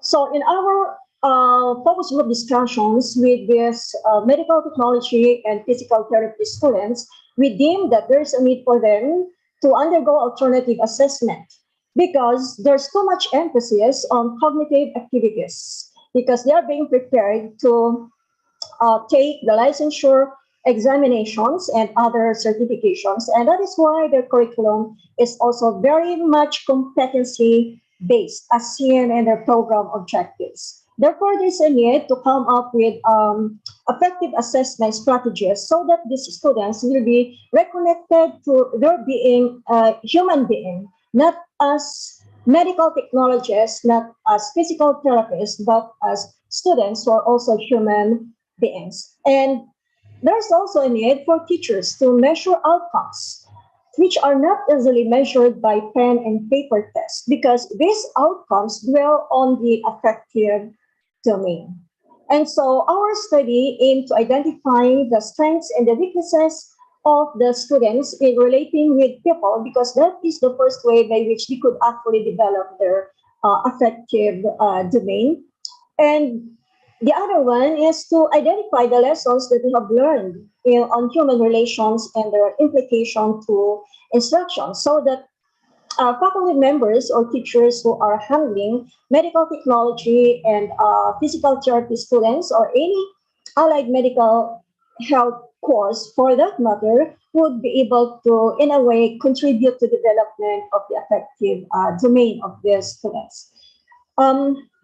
We made use of qualitative research, particularly descriptive, because we simply wanted to describe the strengths and the weaknesses of the students when it comes to the way that we deal with people.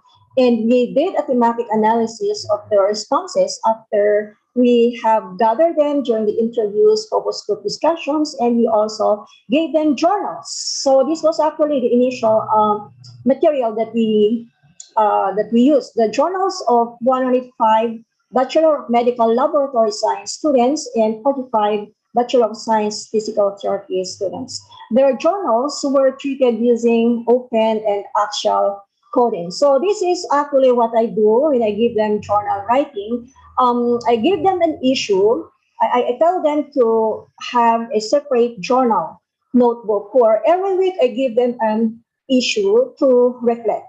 When I say reflect, they need to write their thoughts about their issues, about these issues, their thoughts meaning their opinions. What do they think of these issues? And I make them write their feelings also. So how do they feel about these issues? And then after that, they read their paper, they read their journals, and then they need to do reflection again. So in the second part of the reflection, I ask them to clarify their thoughts. Is that really what they think of that issue? To search their feelings. Is that really how they feel about these issues? So they can revise actually what they have written in their journals. So they rewrite, after which they go back again to this, they clarify their thoughts, they search their feelings, and then lastly, they come up with their final reflections. And so when we analyze the journals of their students, we identified 4 primary strengths of these students when they are relating with people. So one is too much reliance on leaders and authorities, which suggests a strong sense of compliance and obedience on the part of the student. And this is noticeable in their tendency to obey to the letter instructions of their teachers, which can stem also from their laboratory courses that they have to follow strictly the procedures, otherwise they will get an incorrect answer. The second strength that we observe is the tendency to sympathize with the poor and the needy, suggestive of a sympathetic nature. They tend to sympathize with the patients to whom they are performing blood extractions and also their personal attention, their tendency to go for medical conditions. The third one is the ability to accept failure in a very rational way, suggestive of a very objective way of viewing things or viewing reality. So when things do not go as they expect, they reason out and they can look at them in a rational way and strategize on how they could do things better. And the first strength that they have in relating with people is the ability to base poor policies without much questions, again suggestive of their being compliant and obedient, which is actually related to the first strength that is reliance on leaders and authorities. On the other hand, we identified some of the weaknesses relating with people, like their inability to take actions on acts of discriminations in professions. So these students tend to bully students they consider as intellectually below them, and they do not feel remorseful at all. And such attitude is actually contrary to the professional attitude that healthcare professionals should be manifesting. Another weakness is their difficulty in expressing their feelings of and gratitude. So we observe that they do better in keeping quiet and as they are. And this may be seen as a sign of intelligence or apathy or probably passivity. However, to this group, it is simply their inability to communicate their feelings. Then third one, they're being too critical of other students, meaning their physical appearance, the way that they talk, the behavior, and the material things that they have. And that could be because most of the students belong to the upper socioeconomic class, and they are used to the finer things of life. Many of them are also raised in the United States and other Western countries and other highly urbanized areas in the country. Fourth one is their tendency to feel they are above other students. In short, they have this superiority complex. A feeling of superiority is projected by many of these students, probably stemming from their family backgrounds because most of them are actually from rich families. And also the nature of their program, that is, they believe that they are enrolled in the most expensive program or course. And so therefore they can afford it financially. And of course, lastly, is the fact that they wear white uniform, which in the university here in the country, students wearing white uniforms are seen to be the rich students. And then lastly is insensitivity to feelings of their classmates during laboratory activities and the tendency to rationalize their actions, which is related to the first weakness, their inability to take actions on acts of discriminations and oppressions. However, basically, this is just because of their inability to communicate their feelings. Now, what about the lessons on human relations? We believe this need to be integrated in all of the courses in the medical technology and physical therapy programs. First one is respect to authorities and respect to established policies and rules. Since these medical technology students and physical therapy students are very compliant and very obedient, then probably teachers could use direct instruction, especially in the laboratory activities, and it might also benefit the school or the program if they are going to create a mentoring program. On the part also of the students, they need to be more understanding and tolerant of differences so that they could avoid this sense of superiority and being indifferent and discriminating against other students. So the school, the faculty members could, in their instruction, make use of random groupings in activities where there would be mixed groupings, mixture of students. Also, they would probably consider the inclusion of cultural practices in the topics because most of these students are actually coming from different countries and different ethnic groups, and they make use of gender-sensitive expressions, particularly since the allied medical program is dominated by the females. Also expressions of gratitude and appreciation towards anyone who extend an act of kindness to them and to others. Because as I mentioned a while back, this group of students actually have difficulties in expressing or in communicating gratitude or doing acts of kindness to their classmates, but they are not at all inhibited when being kind to people outside the university. So what are the implications of this in the curriculum and implications of the program? Probably a creation of a mentoring program for the students themselves who will mentor each other, an adoption of a value system, meaning to say those in the higher years are going to treat as their friends, those in the lower years, and then of course individual and team Madam, conclude. Yes, this is our conclusion. So since the allied medical curriculum is heavy on mental and skills, this can be tempered through effective assessment. And we have proven that journal writing is very effective, is a very effective assessment tool, and it makes these students reflect on their thoughts and feelings. Thank you. Thank you, Rhoda Bosco. Any questions from the participant side? Any questions? Sir, I want to request once again, I can see 274 unassigned participants. Kindly, if you are on your mobile, please see on the left side, down there is option. If you are on laptop, there are breakout rooms. You please go there, click there, your room is assigned over there. So the participants, those who will belonging to 2, 3, 4, immediately join your breakout rooms. Your chairpersons and coordinators are waiting for you. Thank you, sir. Please continue, sir. Thank you. Then move on next presentation.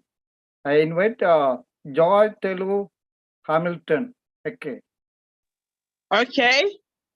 Yeah. Good afternoon. It's afternoon from in Nigeria now. Good Madam, afternoon. please open your video.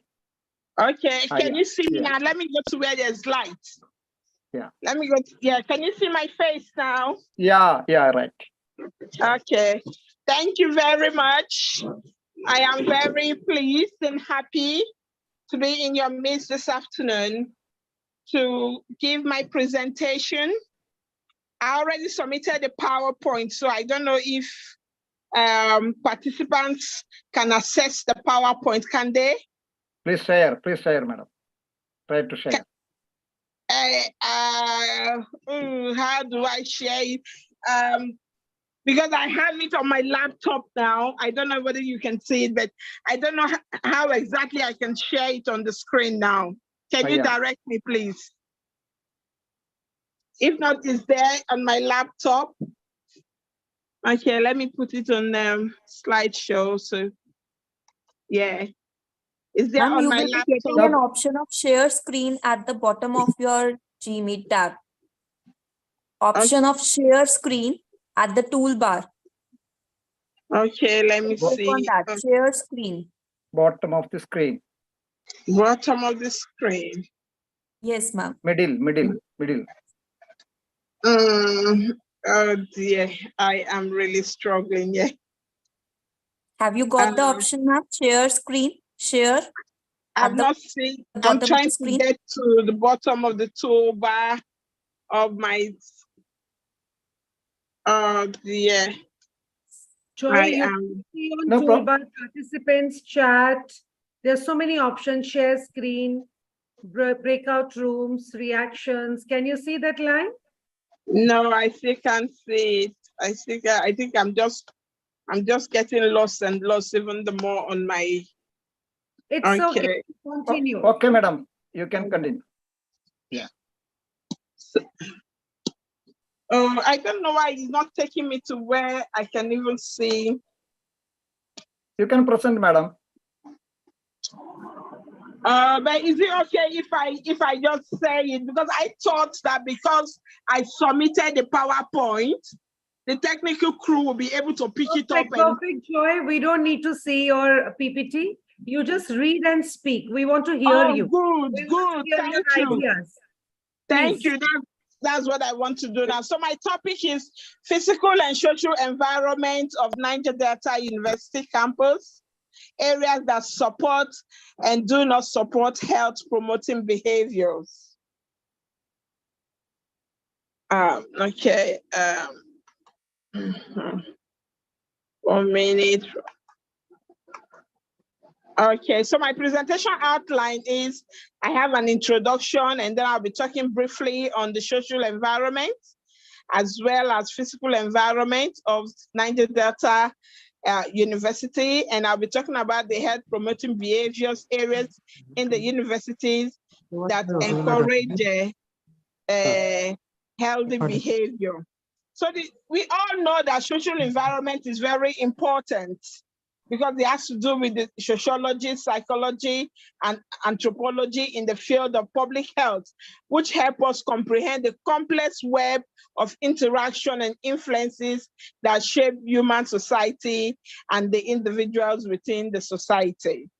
The physical environment plays a crucial role in shaping various aspects of life, including the habitats and the different species, the climate, the weather pattern, the availability of resources like water, and the quality of life for human population. Also, it has significant impact on the ecosystem, the biodiversity, the ecological balance, and even the relationship between organisms and their surrounding.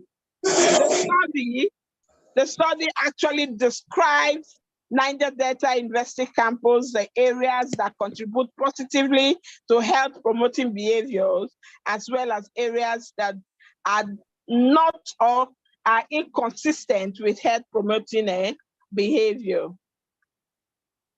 Okay. Some components of the social environment include the cultural norms and values, the social institution, social roles, and social networks. While the physical environment includes both natural elements such as landforms, bodies of water, climate, vegetation, and even wildlife. The Niger Delta, just like the name implies, is in the Niger Basin of the southern part of Nigeria.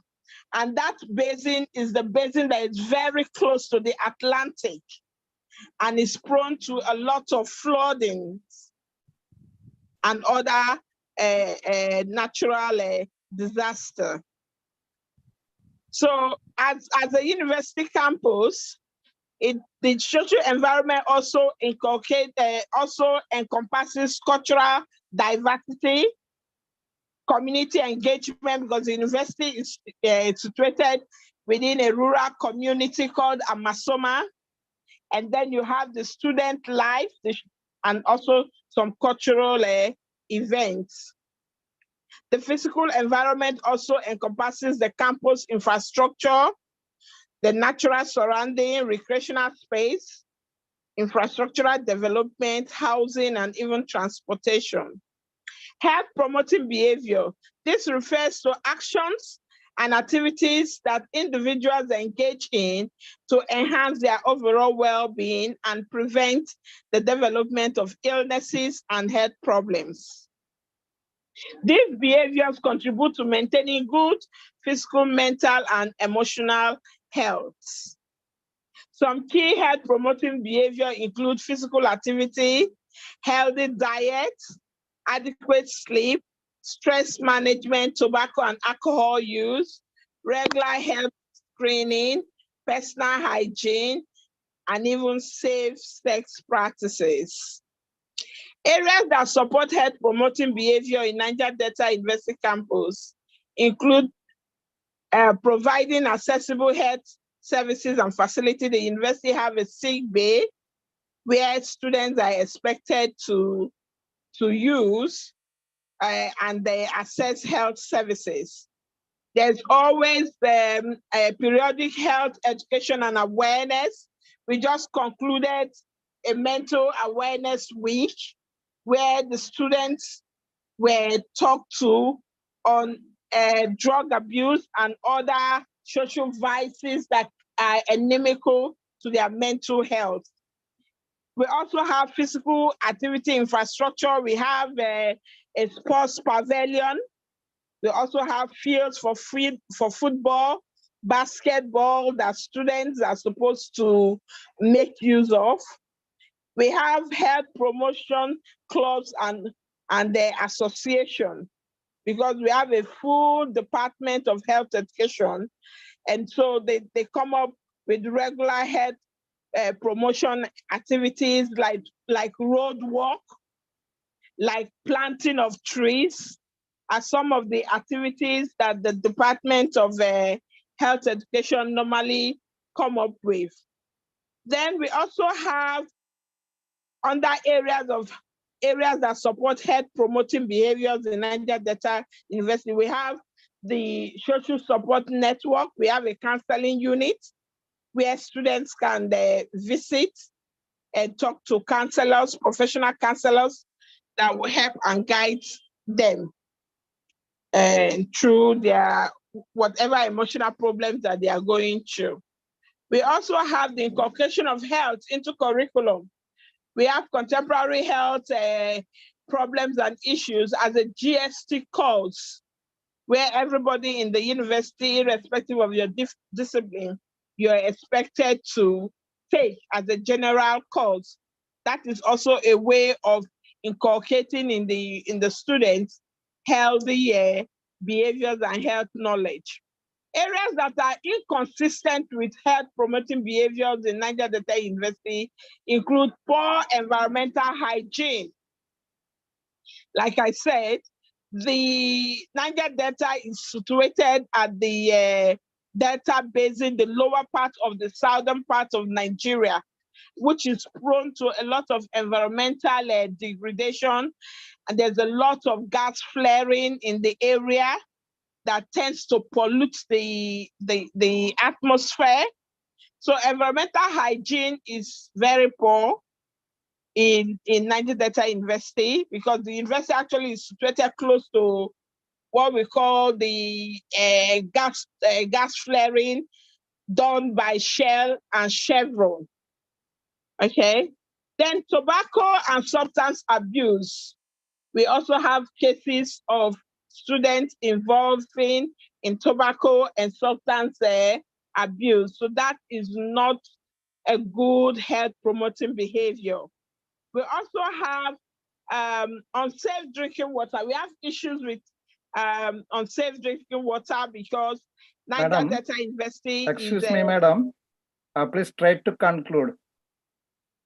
Okay. All right. In conclusion, I have on the slide some pictures that showed the environment. But in conclusion, the social environment plays a crucial role in shaping individuals' identity, belief, attitude, and behavior. It includes aspects like I have enumerated. Understanding the social environment is essential for addressing social issues, promoting positive social change, and fostering inclusive and supportive communities. It provides insight into the complex interplay between individuals, groups, institutions, and broader societal forces.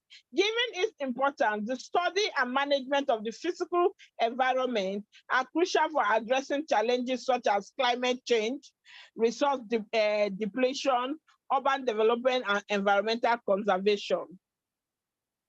Promoting health behavior in a university setting requires a holistic approach that addresses physical, mental, and emotional well-being.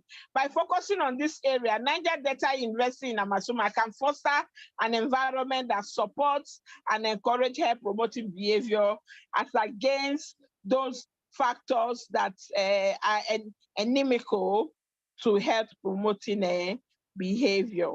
Finally, health-promoting behavior are interconnected and mutually reinforcing. Adopting a holistic approach to health that incorporates a combination of these behaviors can have a profound positive impact on the students' overall well-being, and also other staff members of the university as well.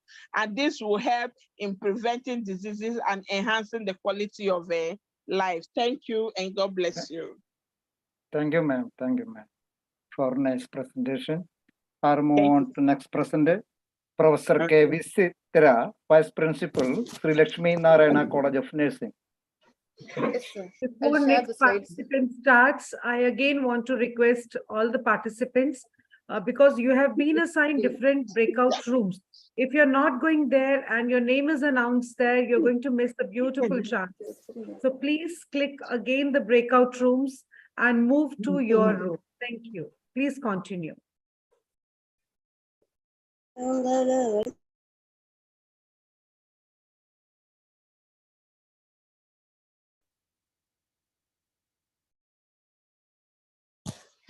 My slide is visible, sir. Okay, okay, ma'am. Pleasant good evening to the ICERT organizers and the team members and my respected coordinators and the organizers. And today I'm going to present the flipped learning tools and techniques. It is a concept articles, and I am Professor K. Visitra, Vice Principal, Sri Lakshmi Narayana College of Nursing, Puducherry. Madam, please switch on your camera. 1 minute, sir. Camera.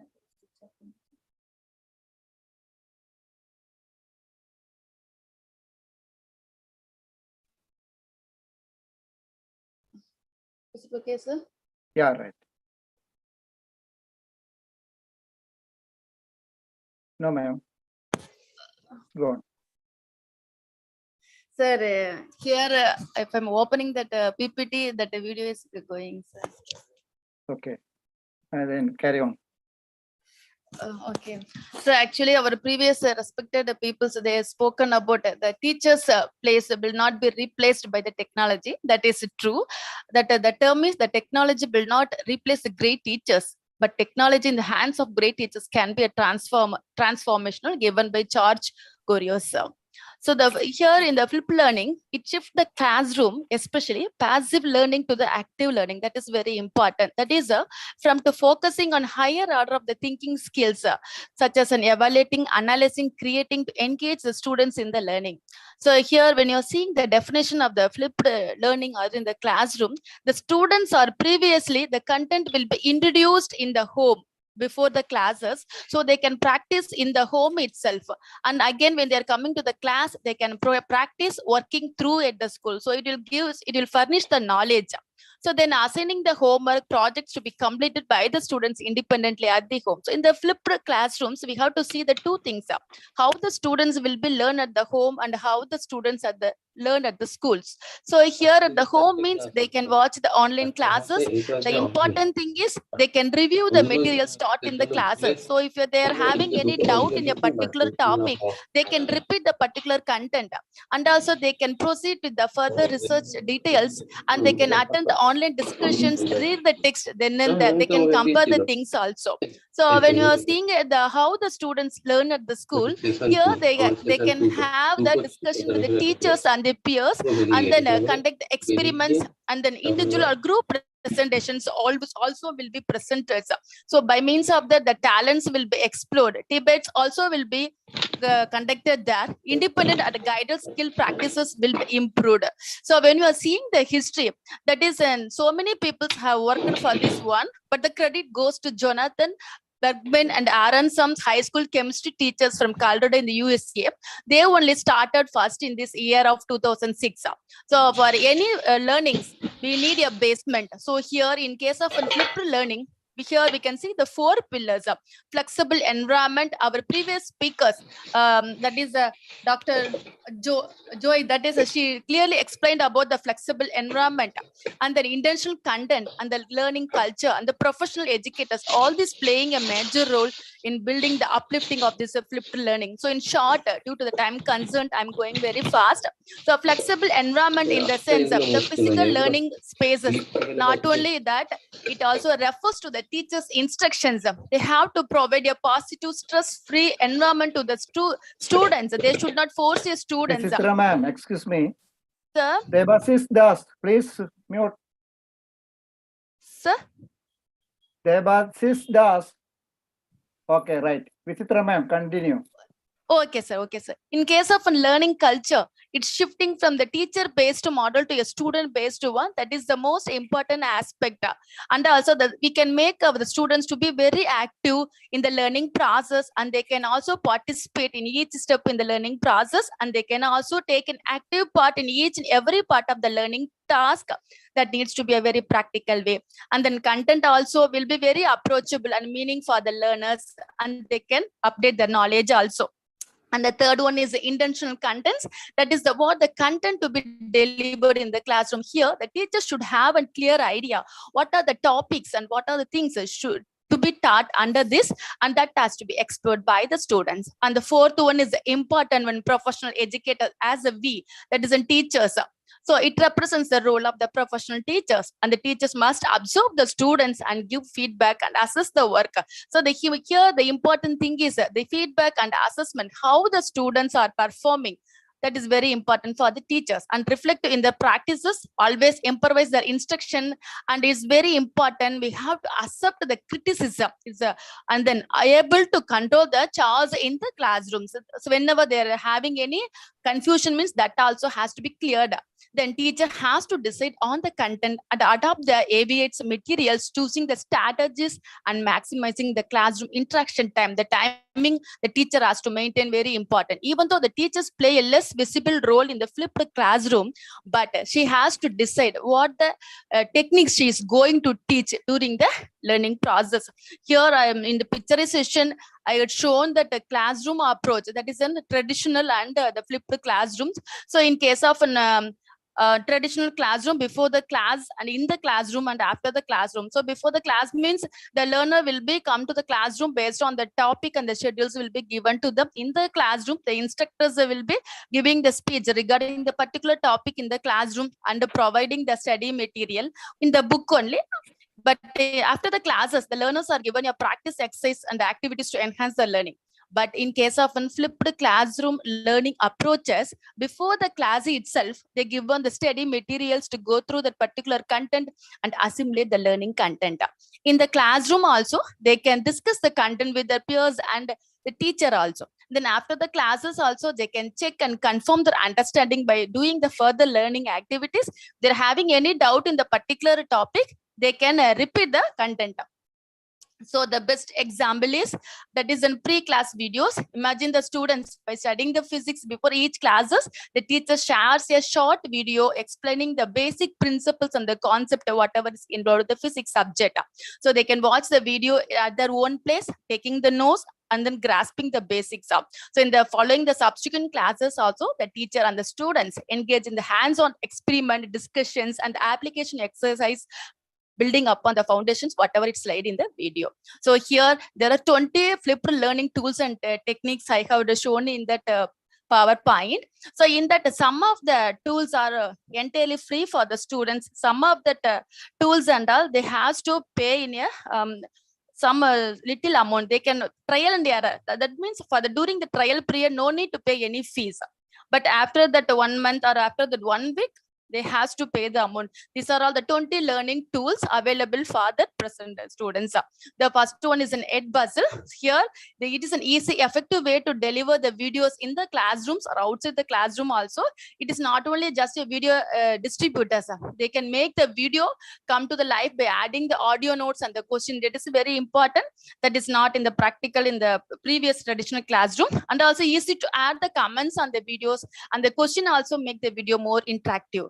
So when we have to use, in the sense we have to empower the critical thinking when the students watch the video, it is perfect to use in the flipped classrooms. Next is the book widgets. So popularly we are using and the practical setup, temperature, weather widgets we are using.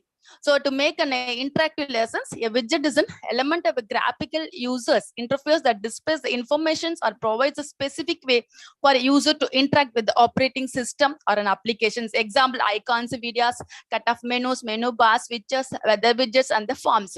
So here it will provide the digital templates of all kinds of interactive exercise. That means the only thing we have to do and add the content. So there are totally 40 different widgets are there that can be created by the teachers and can be shared through a link or by the QR code, email, and a Google Classroom also. So a simple assessment the teacher can integrate include the slips, quizzes, and worksheets. So kids can practice and review the skills with the flashcards, puzzles, or games. So next is the Symbalo.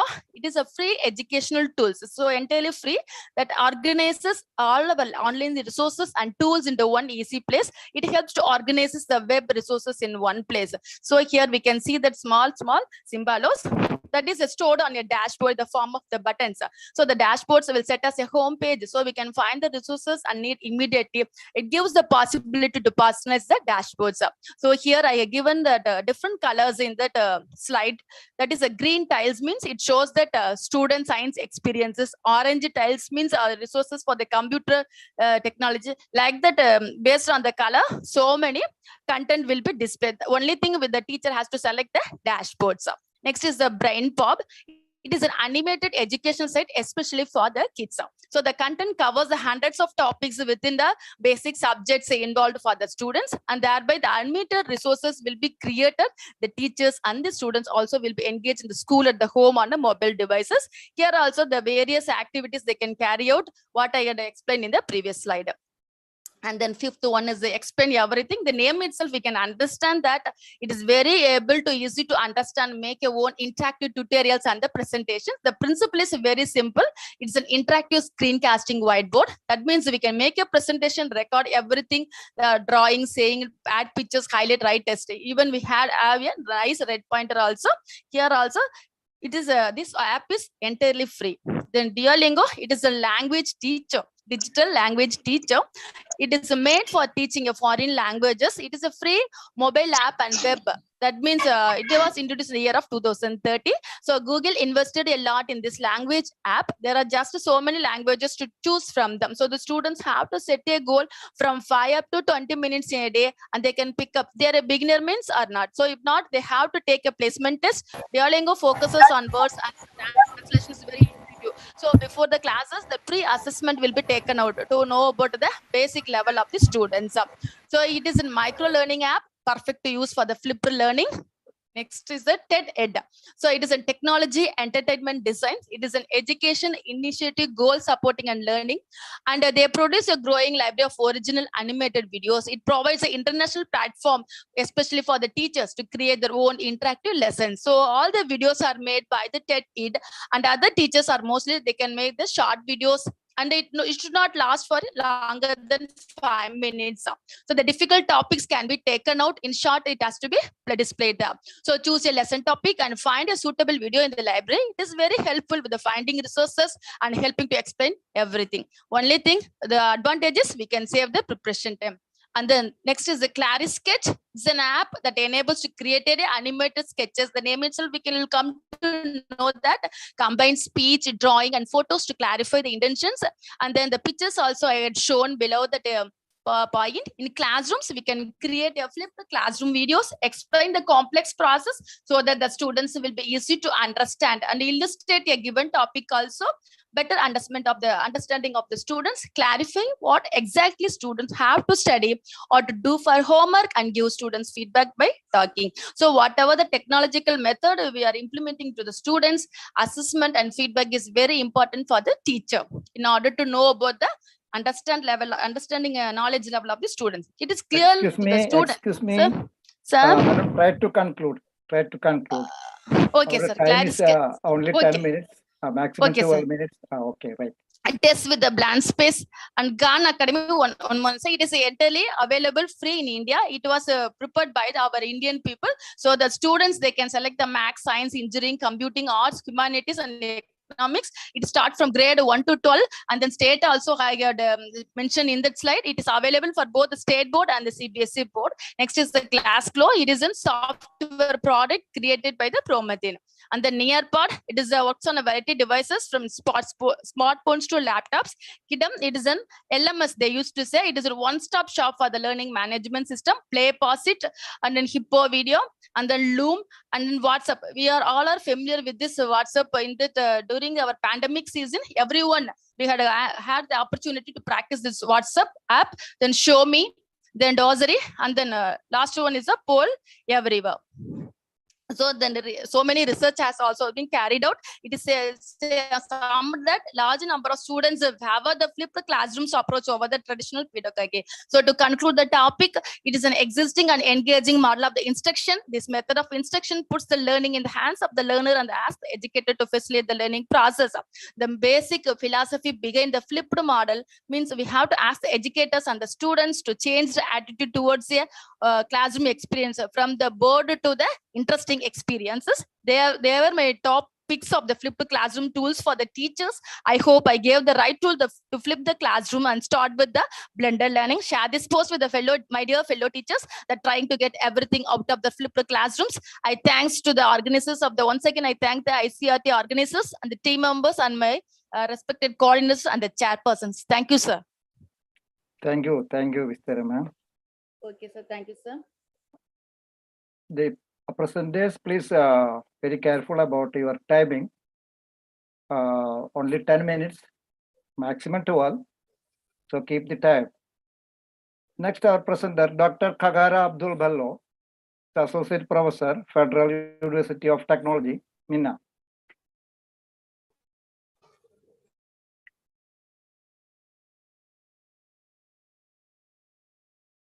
Dr. Khagara.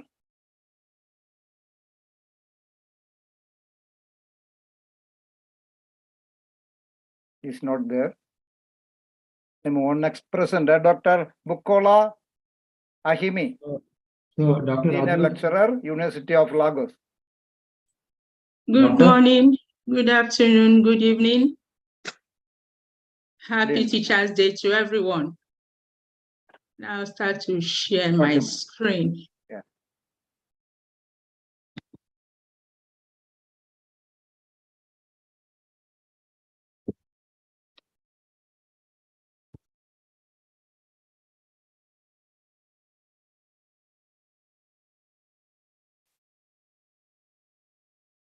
The researchers for this article focused on the open and learning distance education in Nigeria, specifically focusing on the Nigerian open and distance learning students and the mandatory National Youth Service course scheme.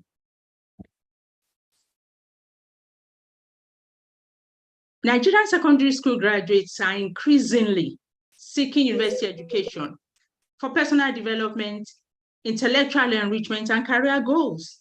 However, the only pathway for admission into institutions of higher learning is the Unified Tertiary Matriculation Examination, UTME, which was introduced in 1978. Over the past few years, there has been a rise in applicants, with the standard age range for university admission being 16 to 21 years. The number of students admitted remains significantly lower than the total number of applicants. And so what happens every year is that there are millions of applicants, but the universities can only take what they can, or the number they can handle, particularly the universities and the tertiary institutions running the full-time program. So Nigerian students face challenges in securing admission to conventional universities, not because they are not qualified, but because of the limited capacity in the regular universities. And this sometimes leads to repeated retaking of the Unified Tertiary Matriculation Examination, increasing the financial burden and stress on applicants. The open and distance learning programs initially are designed or were designed for individuals who cannot pursue mainstream university education at a younger age and need to start their higher education later. The open and distance learning offers flexibility, accessibility, and electronic learning through communication technologies like the computers and the internet. The national youth, but the open and distance learning is no longer limited to this category of learners because of the few students, because the regular institutions can only admit fewer number of applicants. The open and distant learning institutions are receiving applications and are admitting students within the age range of 16 and 21, the age range for learners in the full-time programs. The National Youth Service Corps is a scheme in Nigeria initiated by the government in 1973. It's supposed to be for Nigerian graduates from institutions within and outside the country, and the scheme focuses on nation building and contributing to the country's development.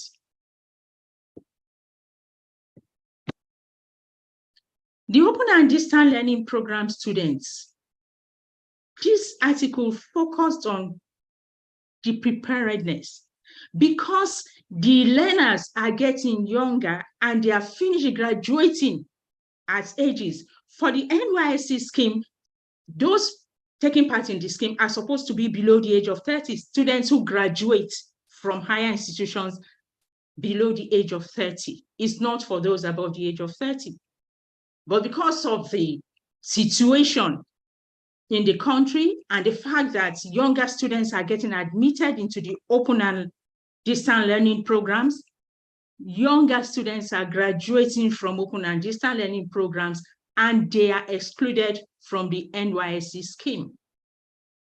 So the researchers focused on the open and distant learning students programs preparedness in terms of standard and quality.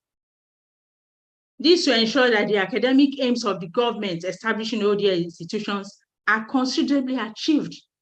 The standard is equated with the conventional university programs in terms of preparation of modules, The researchers were involved in preparing modules for the open and distance learning in the University of Lagos. And these modules clearly specify learning outcomes, in-test questions, self-assessment questions, and they are not different in any way from what is used in the conventional universities. Then the interests of the open and distance learners in the NYSC scheme. The graduates from open and distance learning programs desire to experience, particularly those who graduate when they are below the age of 30. They desire to experience the same postgraduate experience like their counterparts in the regular programs, but are excluded from the one-year mandatory service. These ODS students are also critical stakeholders. Their opinions should be sought before policies of exclusion from a unifying national program like NYSC scheme. Students and many other stakeholders in the open and distance learning institutions have made several appeals to the government and the National University Commission to review the policy of preventing students who graduate through the open and distance learning mode of instruction to participate in the National Youth Service Corps scheme, especially when they graduate below the stipulated age of 30 years. The establishment of the National Youth Service Corps scheme in Nigeria was driven by several major reasons and objectives, which includes promoting national unity, skills development, preparation for life after graduation, and inclusive and equitable opportunities for all youth. Going by the above described strategies, every Nigerian youth, given the opportunities, will want to be a part of this scheme.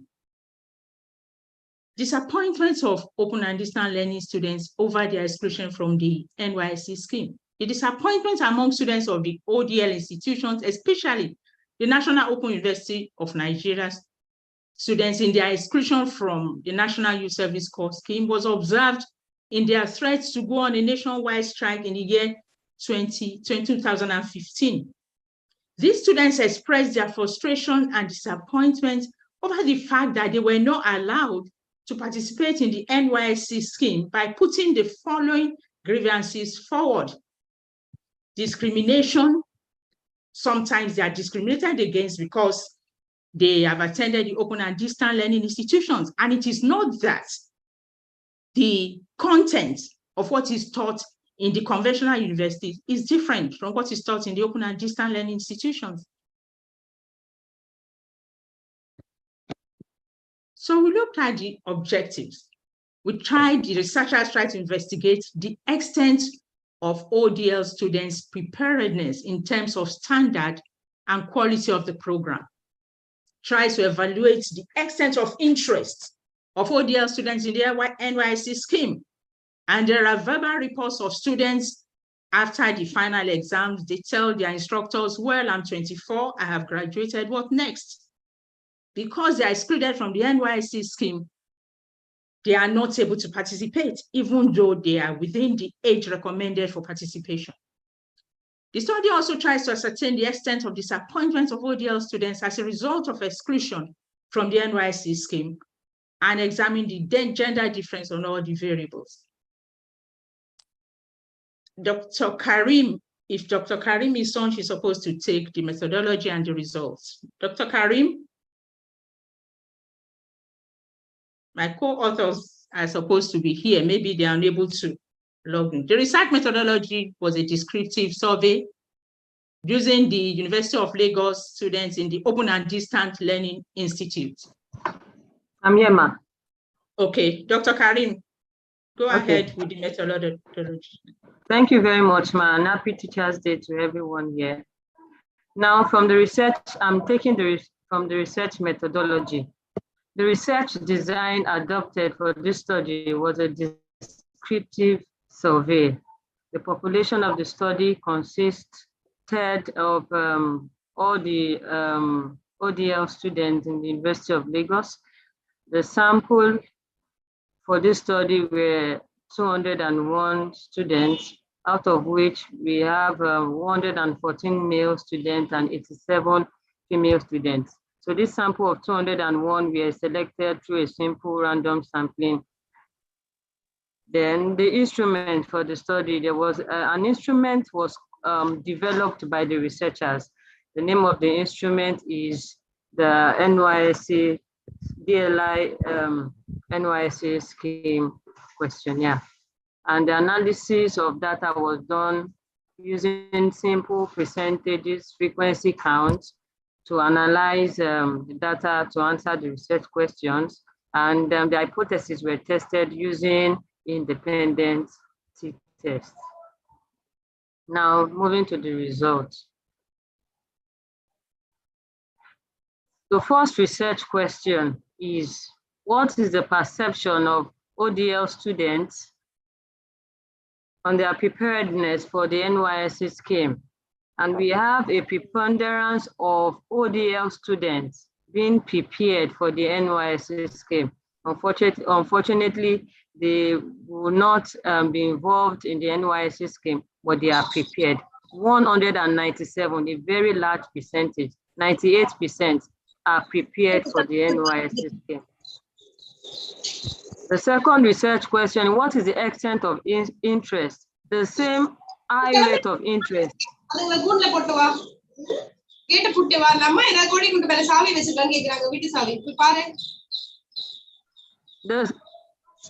So the extent of interest, we also have a major percentage of ODL students interested in this scheme, 99%. That is a very huge percentage rate of students interested.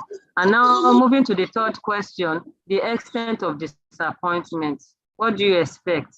195 students out of 201 sampled for the study are disappointed that they are excluded from the NYSC scheme. Now moving to the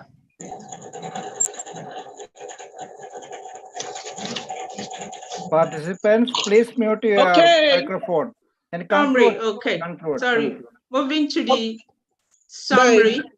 Okay. Am I audible? Yeah. Yes. Okay.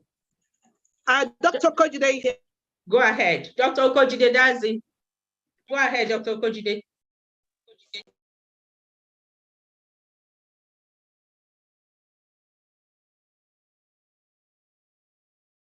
Madam, you continue.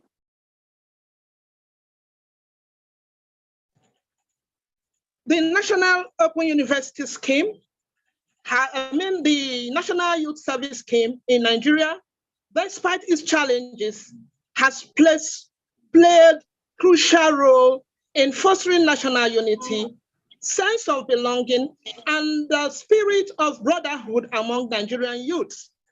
Excluding them from the scheme is why this research is being conducted. The study, therefore, recommends that the policy for the scheme be reviewed so that the eligible youth can be included in the NYSC scheme, irrespective of the mode of learning. The study also recommends a collaborative effort of the school management, the ODL institutions, all the stakeholders, and their counseling units to work together to alleviate the disappointment, the frustration, the trouble faced by the distant learners as a result of this inclusion from the scheme. Thank you, and God bless you. Thank you all. Thank you. We are moving our next presentation, Dr. Pushpanjali Singh. Pushpanjali Singh.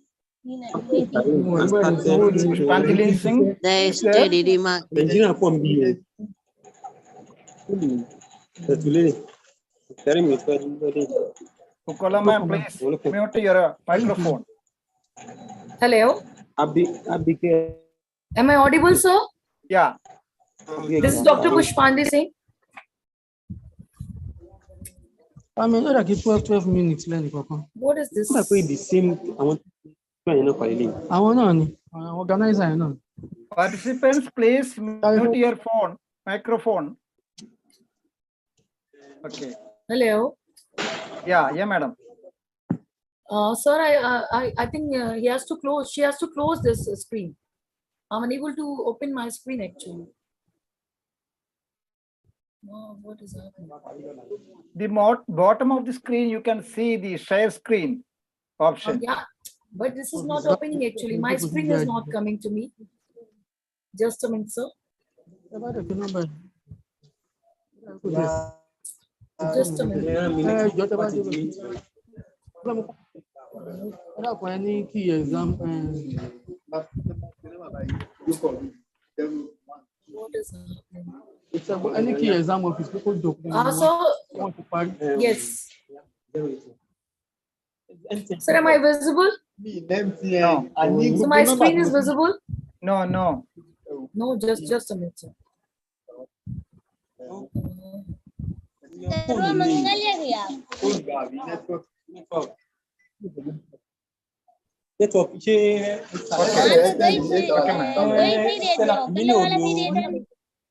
This is what so much sound is coming actually.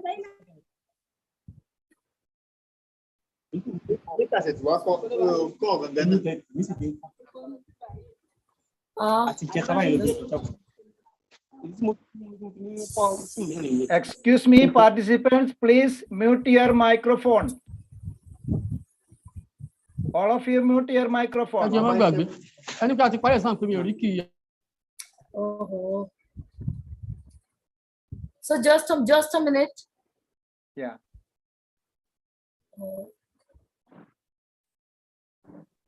I don't know why it's not opening actually. Even I can't see my screen actually. Just a minute. So if once again you close the share screen and again you start. Yeah, I'm doing. Yes, just a minute. So if it is not sharing, that I'll just. Okay, ma'am, you present. Yeah, I'll present by myself. Just 1 minute. You close your share. Screen. Yeah, because I think some kind of this problem is there, so not sharing actually. This Then kind close. of this hurdle is there. Then close your so screen, let me do. Yeah, just a minute. Stop share. And now is Yes. visible. Okay, Yeah. You can proceed. Yeah, I'm just going to proceed, sir. Oh, yeah. Just I'm going to present my paper on the review on the plastic and its reverberation on the society. Madam, please. Your video is not visible. Just a minute, sir.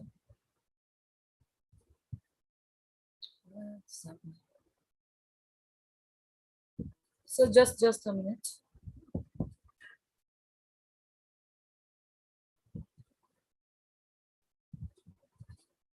Yes. Now. Yeah, clear.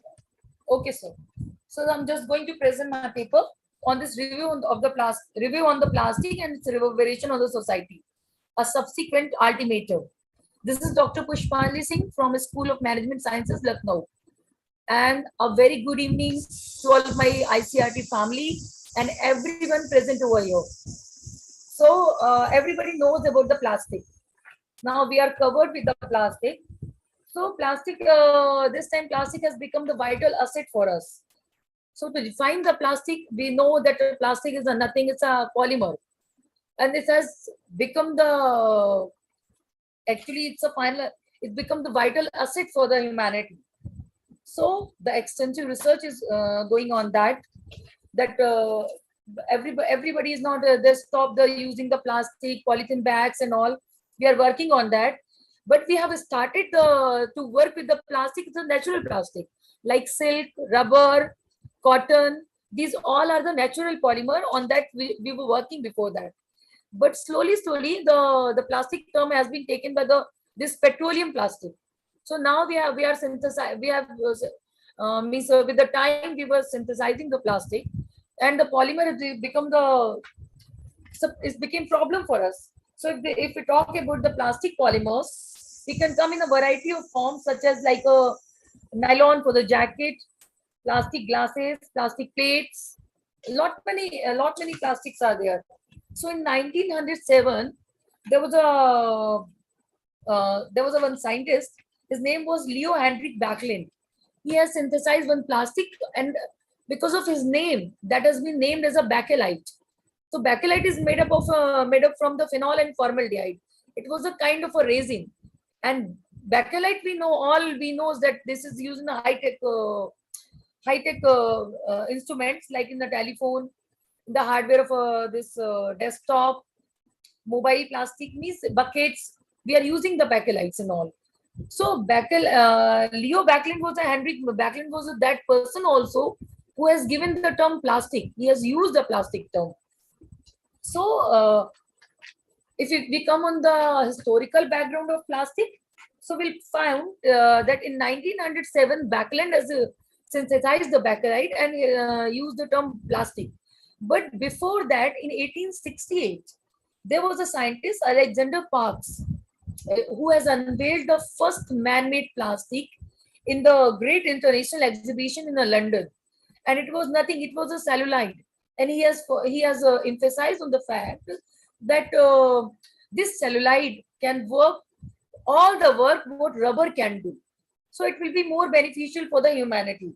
So he has claimed also that new material can be available in a lower price than the rubber. And if we talk about the patent about the plastic, so first patent that was for the PVC, polyvinyl chloride, where everybody knows about that. This plastic hose pipe is for the what we are using the lawn, for the in our house. That all is made up from the PVC. So the first patent for the PVC has been registered in 1914. And after the World War II, there was an era then lot many plastic come into existence. And we were without any thinking that what will be happen to the future generation. We would keep synthesizing the petroleum-based plastic. So because I will explain the short. So we'll come on the capsulization of the plastic. So if we talk about the capsulization of the plastic, so we can say means our whatever the lifestyle we are having nowadays, we don't want to work actually too much. Everybody knows we want disposable plastic, disposable bags, disposable glass, disposable plates. Means we want our lifestyle has become like that. We want all the things in disposable way. So the plastic is fulfilling all the things. So if we talk about the Europe, so Europe alone is alone is having the plastic industry that has the turnover excess of 300 million euros, and it is giving the employment of 116 people, 106 million people in the country. And plastic also play the vital role in the hospitals, medical fields. We all knows about that actually. So now the plastic has become our everyday use.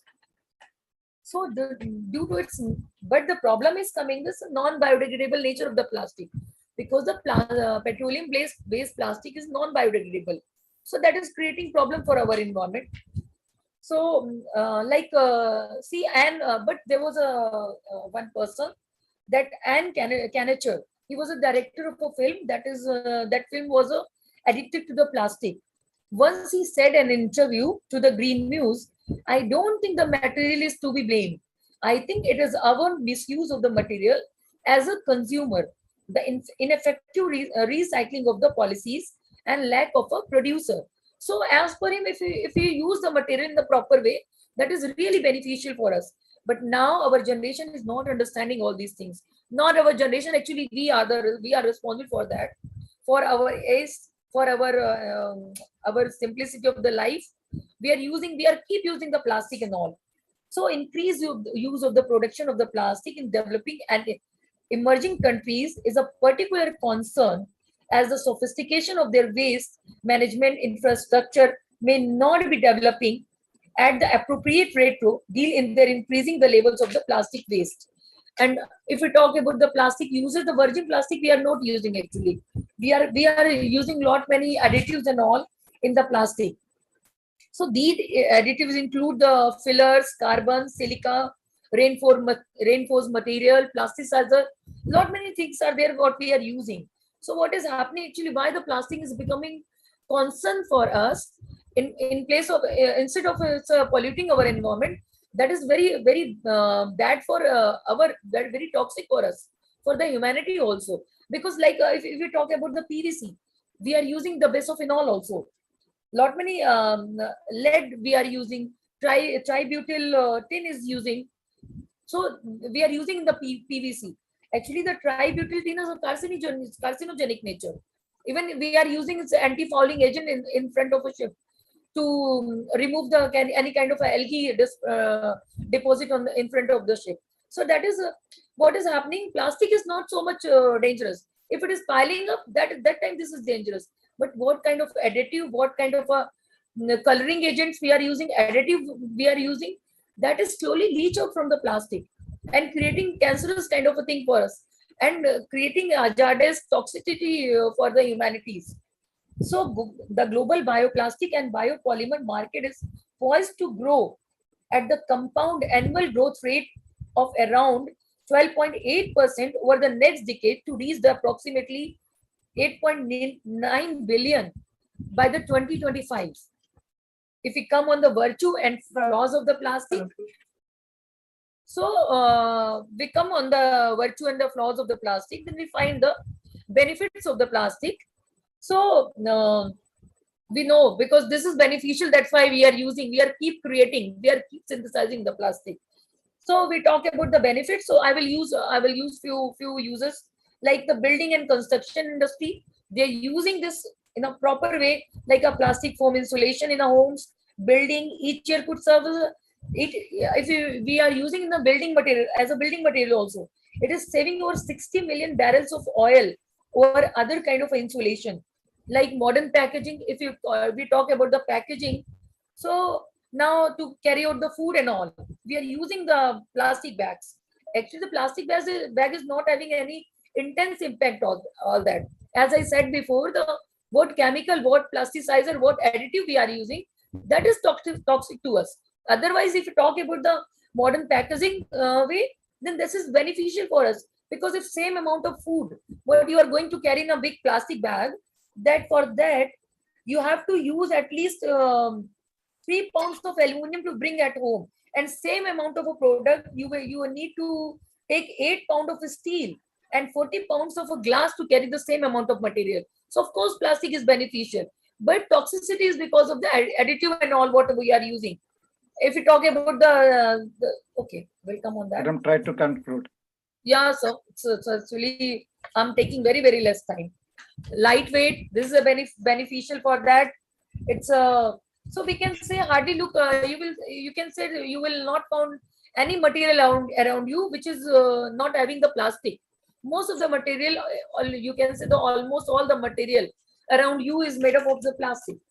So, and the wrong thing about that, we can say the flaws about that, that is the robustness, the longevity. It's not biodegradable. It's going to survive a lot. So it's a survival is a very problem for that. Continuous dumping into the sea level and land level, it's a creating problem for the future generation. And environmental detriment, if you talk about that, because they are not decomposing, so they are keep piling on that. So decomposing of the plastic product can last from 400 to thousands of years. So that's why this is not good for us. It is having the chemical risk we can say what I told you, like bisophenol and tributyl tin, whatever we are using, that is a toxic and carcinogenic for us. And now we come on the subsequent of the end life of plastic. We come on the, I'll conclude that. We come on the end life of plastic. So as we know that plastic is not biodegradable, we are keep working on that.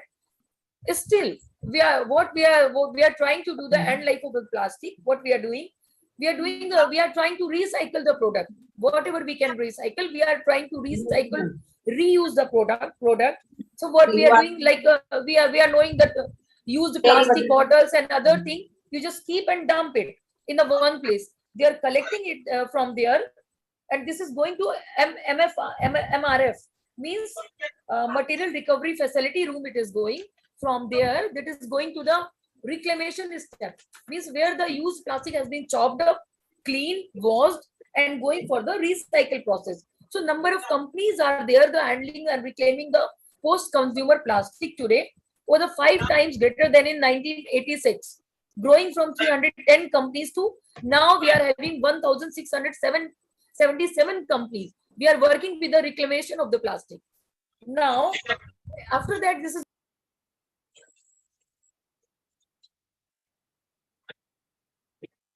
Madam, your mic is, please unmute.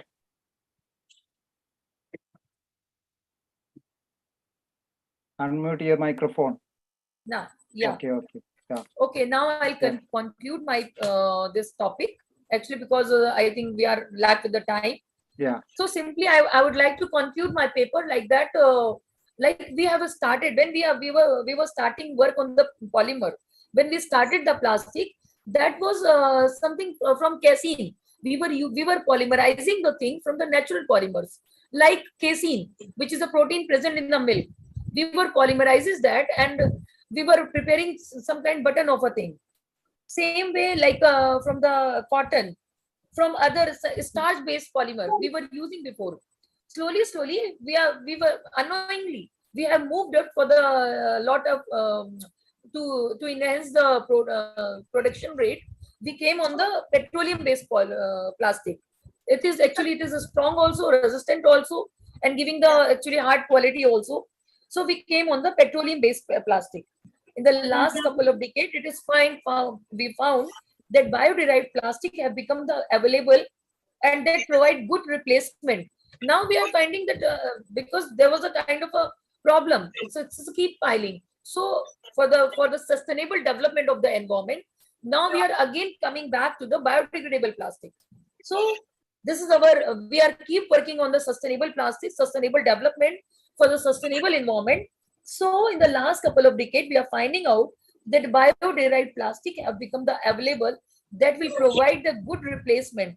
These include the starch-based plastic such as polyactide, which is produced from the corn starch, cassava root, or sugarcane and processed in the same way like a petroleum-based plastic. And they are going to replace the petroleum-based plastic because if we will derive the plastic, we polymerize the plastic from the natural polymers or natural based monomers, then they are not going to survive for the long time. They will be the biodegradable. Our purpose will be solved and our environment will be also sustainable. So because we have to understand that our planet is not become toxic rubbish dump. In the short term, this will need for the government action to encourage the bio-derived, recyclable and biodegradable plastic to allow them to compete with the petroleum-based products. Thank you so much. Thank you, ma'am. Thank you, ma'am. Thank you for your insightful thoughts. Then next presenter, Abubakar Ibrahim, Senior Lecturer, Federal College of Education, Bichi. Yes, yes, sir. Good afternoon, good evening, good morning. Yeah. Yeah, let me share my slides. Sure, sir. Yeah.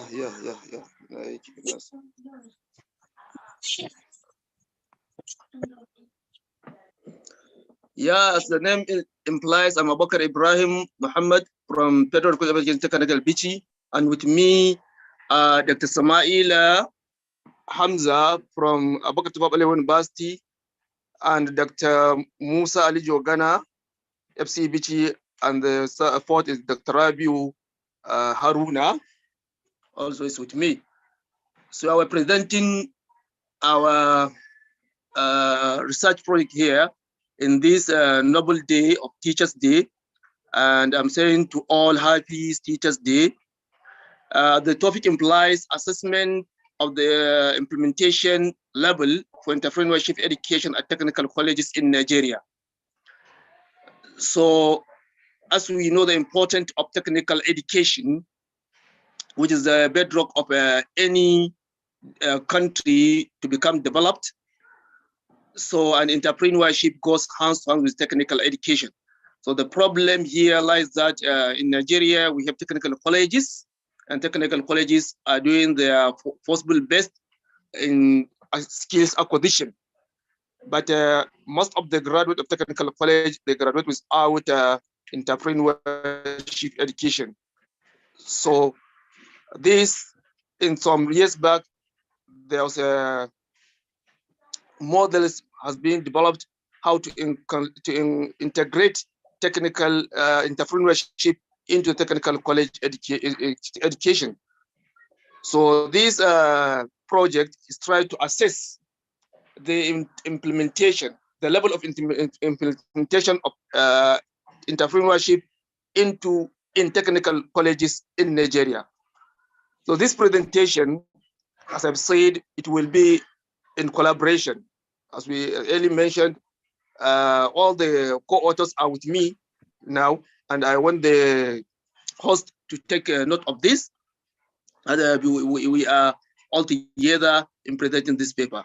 So the research questions goes like this: what are the factors affecting the effective implementation of entrepreneurship education at the technical colleges in Nigeria?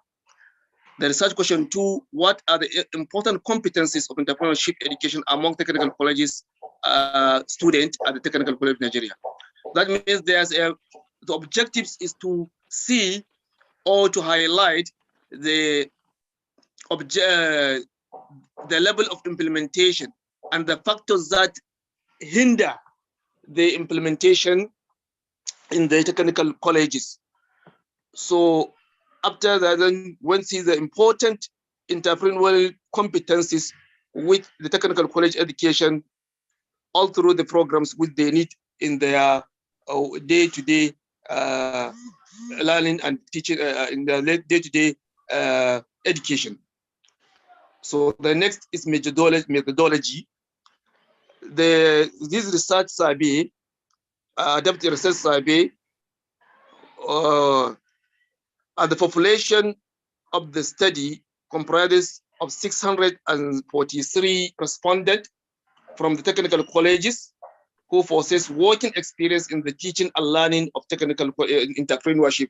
And the research was carried in northwest Nigeria, which comprises 7 states: Kaduna, Kano, Jigawa, Zamfara, Sokoto, and Kebbi. And Abubakar sir, yes, sir, sir. Please, video, please Yes, open sir. your video. Oh, sorry. Yeah. Yeah. I opened it. Okay. Yeah. Okay. It is now. You are seeing me. Yeah. Right. Okay. Thank you. So the area where the research was carried is northwest of Nigeria, and this northwest geopolitical zones has the highest population in Nigeria, and even it has the highest technical colleges, registered technical colleges with federal and state government. So the research was carried there, and the respondents, as you can see, there were 643. Then the population indicates that the object or the number of the people who can consider it as the subject of the study. So in this regard, population was managed. So that means that this population has been managed because we can access all the respondents. So almost all the respondents were contacted. So the questionnaire was validated, and the validation was taken through an expert from Bayero University, Kano, and Abubakar Tafawa Balewa College, Abubakar Tafawa Balewa University, Bauchi, with 2 experts from this renowned university in Nigeria, and the reliability coefficient stands as 0.94, which is greater than the threshold held by Chris Well, because Chris Well stated that any reliability coefficient less than 6 can be rejected. Well, now we can see our own here is more than 0.6. So I think I will invite one of the colleagues, either Dr. Rabiu or Dr. Musa, to continue with the next slide. Dr. Rabiu, are you hearing me? Dr. Yes, Rabiu. I can hear you. I can hear you. Okay, please. I'll interrupt okay, in between. you find this. Excuse me, please Hello. excuse me 1 minute. I am on. Just 1 minute, Mr. Abu Bakar, just Hello. 1 minute. Yes, ma'am. Yeah, just 1 minute. Mr. Raju, we need to compile in next 10 minutes because 8 o'clock we have a award ceremony. Can you hear me? Hello? Hello? Okay, so please. Yeah, I can hear you. Little shorten up because so that we can take more participants. Thank you. Hello. Yes, sir, continue and conclude. Hello? Hello? Yeah, Hello? Abubakar, Can you hear sir. me? Yes, sir. You conclude, sir. Hello, can you hear me? Yes, sir, we can hear you. You continue. Yes, Dr. Rabiu, continue, Dr. Rabiu. All right. Can you hear me very well? Hello? Can you hear me? Mr. Abu Bakar, you please conclude, okay? First Yes, you ma'am. conclude, we will go to next. First, we want to hear your conclusion. It's really nice going on. Okay. What I'm Can you hear saying me? is that because we are poor in the research, so I think that we will share the presentation. This, my colleague Dr. Rabiu will continue with the key findings, and Dr. Jogana will do the conclusion. Is it all right? Okay, please continue. Continue, Hello? sir. Okay. Dr. Rabiu, continue. Can you hear me? Yes. Hello, can you hear me? Okay. Can you hear Dr. me? Rabiu, let me continue. Hello? You are talking? Yeah, Dr. Rabio, we can hear you. Please start. Yeah. What I'm saying, can you hear me? We Yes, can hear continue, you. Dr. Rabiu. Perfectly. All right, Perfectly. all right. We can hear you. Our respected organizers, presenters, and participants, good morning, good afternoon, good evening, everyone. So based on previous presentation by my colleagues, Dr. Walker, these are the key findings of the study. Based on the responses of the respondents and positive, which are positive, that mean factors affecting the effective implementation of entrepreneurship education in technical colleges in Nigeria are accepted by the respondent for this study. This integration or inculcation of entrepreneurship into technical colleges shows that students, based on the skills they have learned for being in technical college, they can become self-reliant after graduation. And looking at, due to the fact that all the means in the statistics were greater than 2.5, and also the STD deviation scores were nearly 1 or greater than 1, as agreed by Creswell 2009. Also, the findings indicate that there is need for technical education stakeholders to take all necessary steps in enhancing implementation of entrepreneurship education in all programs offered in technical colleges in Nigeria for achieving set goals. The set goals is to become self-reliant after graduation. Getting job is hard, but when you become self-reliant after graduation, it can eliminate poverty and other issues of insurgency and kidnapping and banditry, which affect our youth because of having no any skills, no any entrepreneurship training, any entrepreneurship education in doing their programs. Consequently, the finding revealed that technical colleges students needed entrepreneurial competencies so that they can also play the role of entrepreneurship for self-employment. This is part of the presentation. Next is Dr. Musa Ali Jogana for the conclusion. Thank you for listening. Musa Ali Jogana will do the conclusion, please, sir. Conclusion. Please conclude Yes. within 2 minutes maximum. Okay, Dr. Musa, please conclude in 2 minutes, quickly. Dr. Musa, are you around? Dr. Musa? It's not there. Dr. Musa, okay. Let me conclude if he's not Conclude, around. sir. Conclude, sir. Yeah. We are running late. So this study as assessment of implementation level of entrepreneurship education shows that there is a need for fund from the government and all the stakeholders in implementing the entrepreneurship education, because entrepreneurship education is one of the most reliable way for poverty alleviation among the developing countries. So with this, we are calling for the government and all the stakeholders in education to fund more especially technical education and entrepreneurship education in Africa generally. Yes. So thank you for listening. Thank and you, sir. Thank you, God sir. bless. Thank you so much. Thank you, sir. Dr. Thank Hema you. Kumari Mehar. Next presenter, Dr. Hema Kumari is Sir, there. please only give 3 minutes now because 3 minutes. we Yeah, short madam. of time. Yeah, madam. Dr. Hema Kumari is not there. Dr. Pallavi Chowdhury. Dr. Pallavi Chowdhury. Sarita Krista. Assistant Hello. Professor, St. Aloysius College. Yes, sir. Present. Hello. Hello. Yes, Hello, yes. sir. Who is Shall I talking? start? Hello. Yeah. Sir, can I share the slides? Yeah. Yeah, just 1 What minute. is your name, ma'am? Sir, Dr. Pallavi Chaudhary. Yeah. Madam, Yes, only yes. 3 minutes. 3 minutes. Sir, quickly I will start. Yeah.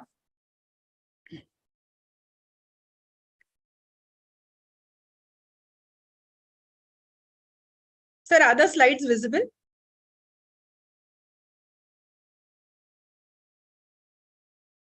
You can start. Yes, yes, sir. Good evening, all. I am Dr. Pallavi Chaudhary, and I'm going to present my that is the session on strategies to build long-term memory for enhanced learning. So to start with, that is basically we know that. So these are the contents of my presentation. So we are going to see the learning skills, different learning styles, what is rote learning, meaningful learning, and strategies to build this long-term memory. So to start with, as we know, that is in the 21st century, the 4 C's are very important nowadays. That is creativity, critical thinking, collaboration, communication. So these are the major factors, or we can say the major C's which we have to work on as a teacher or as a faculty. So we have to see that we have to expand the knowledge and the skill base. So now it is not just a requirement, but it is a choice. And in 21st century, we have to deal with all these C's. So moving ahead, so the long-term memory. So what is long-term memory? It is nothing but a repository of accumulated knowledge, skills, and experiences. And we can convert the short-term memory into a long-term memory.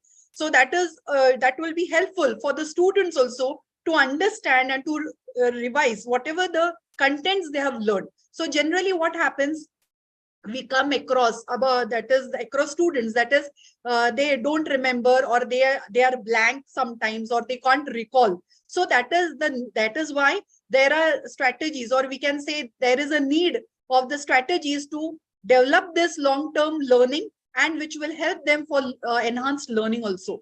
So to start with, we have got different learning styles. So the different learning styles are the WAC, or this learning styles is given by Neil Fleming, and according to him, he has classified into 4 types, that is visual, auditory, kinesthetic, and read and write. So we know that the students, every student is different and unique, and we have to understand how the students are going to learn. So we have to first understand as a teacher, that is which students learn on the basis of visuals, which are going to learn through the auditory or through the movement, that is the kinesthetic, and some students learn by reading and writing. So these styles we have to first understand for the students, and then we can implement different learning styles or learning techniques or strategies to enhance their learning.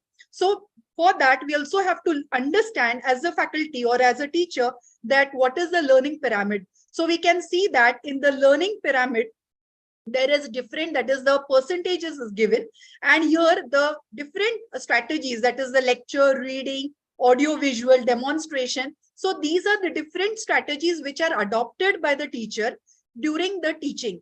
And what happens generally, the upper, that is the lecture, reading, audio visual, so these are generally the passive learning modules. So here the students are not much engaged, so we have to convert our teaching into a active learning wherein the students will engage in that, and those are demonstration, discussion with them, practicing, doing, and the teach others. So we have to overcome the rote learning, that is generally which is followed by the students. That is what they do, they just learn during the exams and they forget afterwards, and again they have to revise it.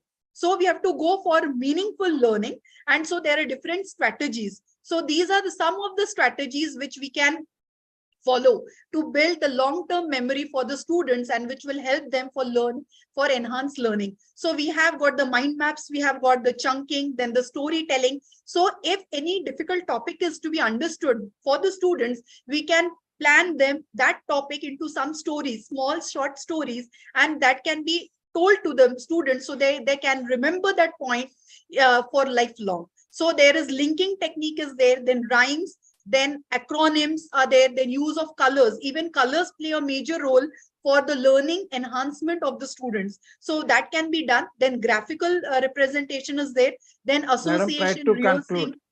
Yes, sir. So these are the different techniques which as a faculty can utilize for enhanced learning of the students. So to improve the learning retention of the students, we can see that space learning, blended learning, interactive learning can be used, and some life examples or the real world examples can be given to them, so that they will have a long retention during the lectures, and their long-term memory can be enhanced. So at the last, I can say that we can also motivate the students, that is, they can believe in themselves in learning the contents and enhance their memory. So this is just the conclusion which I want to give. Thank you, sir. Thank you, ma'am. Thank you, ma'am. Next, our presenter, Sarida Krista. Sarida Krista is there? Who is sharing? Who is sharing your screen?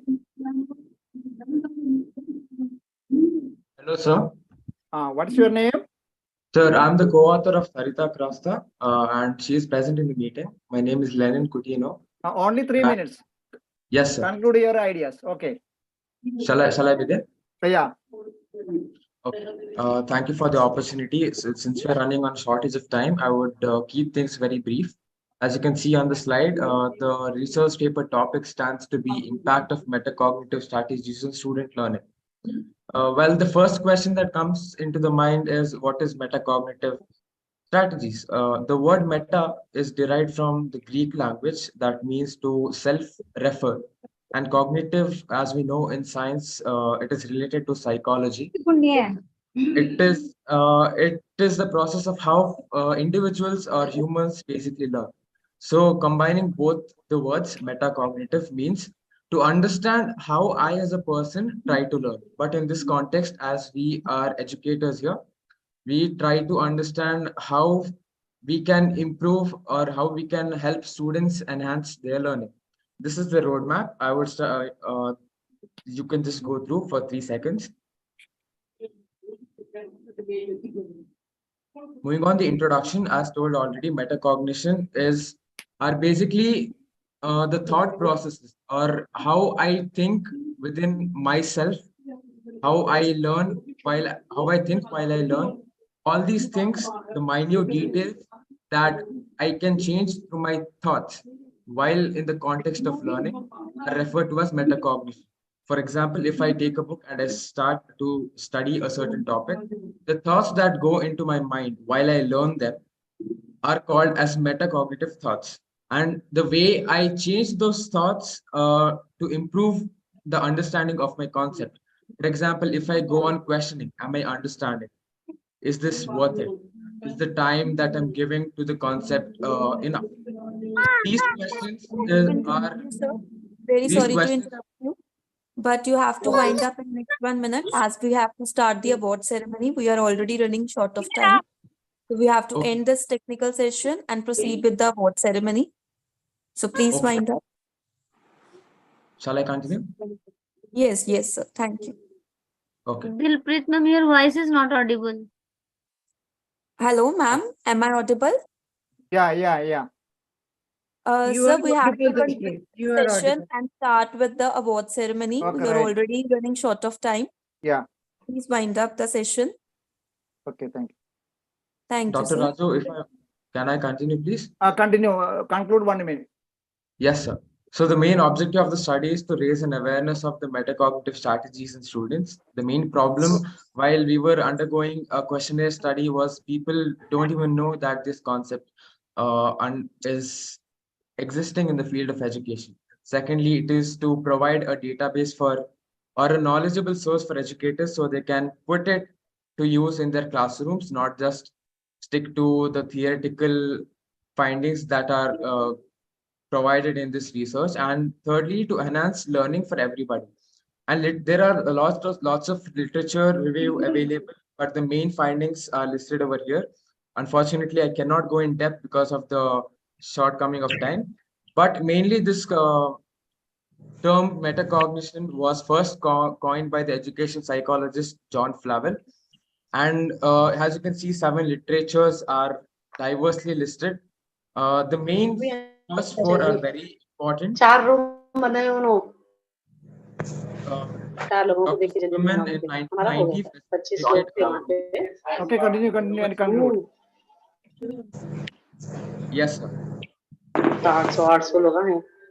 So in conclusion, I would like to say that if students are made aware of what metacognition is, and if we take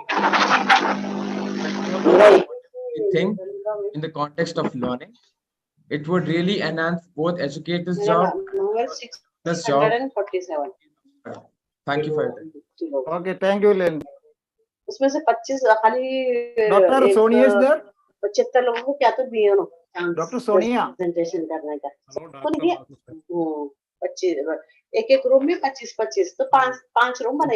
is constant voice. Everybody to mute their Operator, mics. please ask her or him to mute them. Yes, sir. I'm telling them to mute. Everybody, please mute the mics. A sincere request to mute the mics. Hello, madam.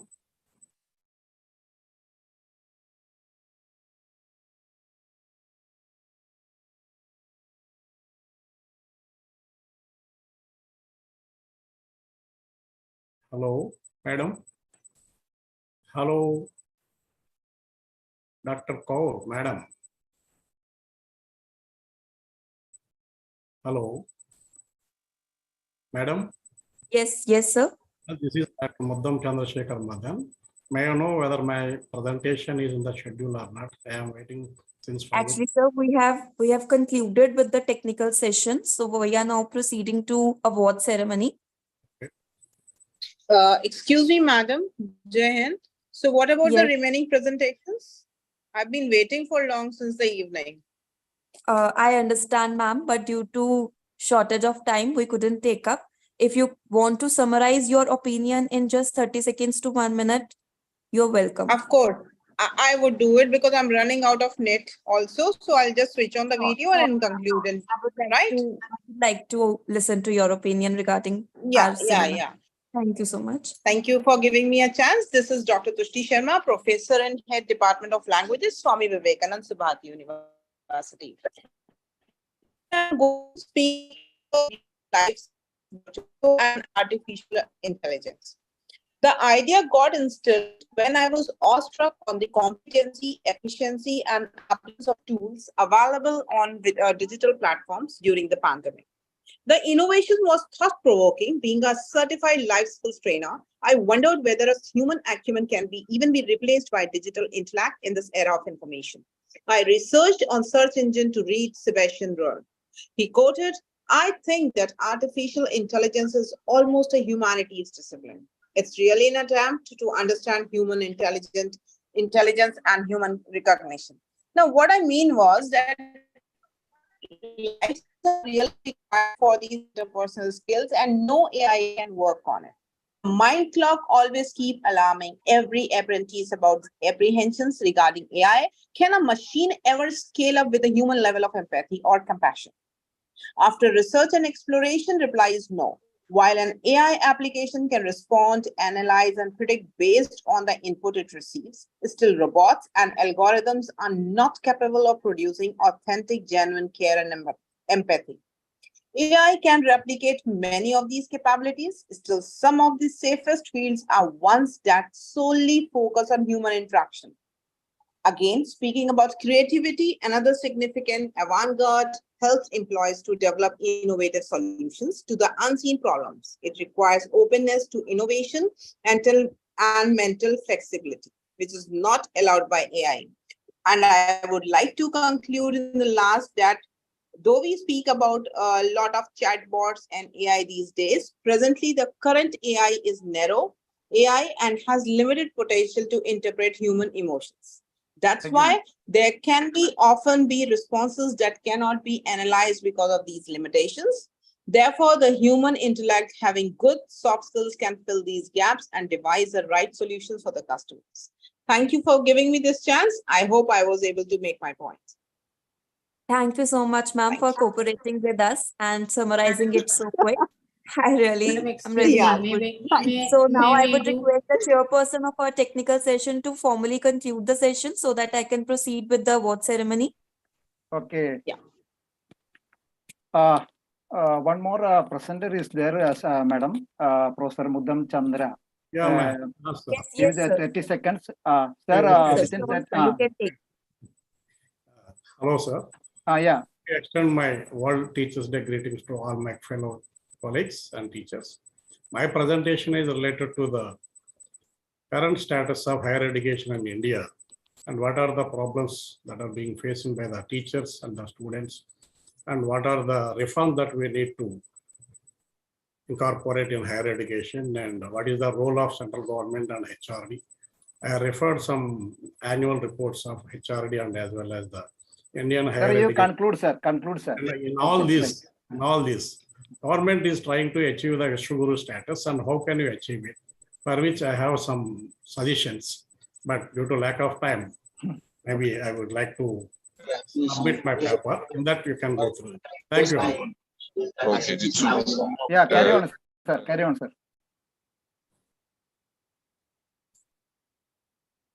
Carry on, sir. Yeah. Madan sir, please unmute. Please unmute, sir. Your mic.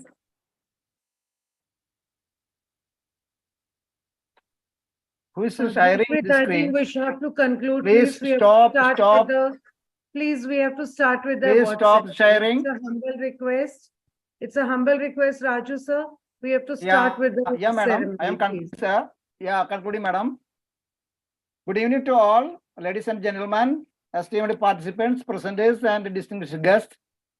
I am truly honored to speak before you today as the chairperson of this prestigious event, the UNESCO World Teachers' Day Seminar, jointly organized by Debre, Tabor University in Ethiopia, and the International Council for Education, Research and Training.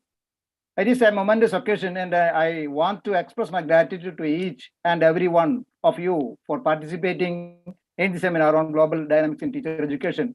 The papers and the presentations we have witnessed here have delved into cutting-edge research and innovation across a diverse range of fields. We have gained deep insights and new perspectives that will undoubtedly shape the future of our respective domains. I would also like to commend the dedication and hard work of the organizing committee and volunteers who have tirelessly worked behind the scene to ensure the smooth functioning of this event.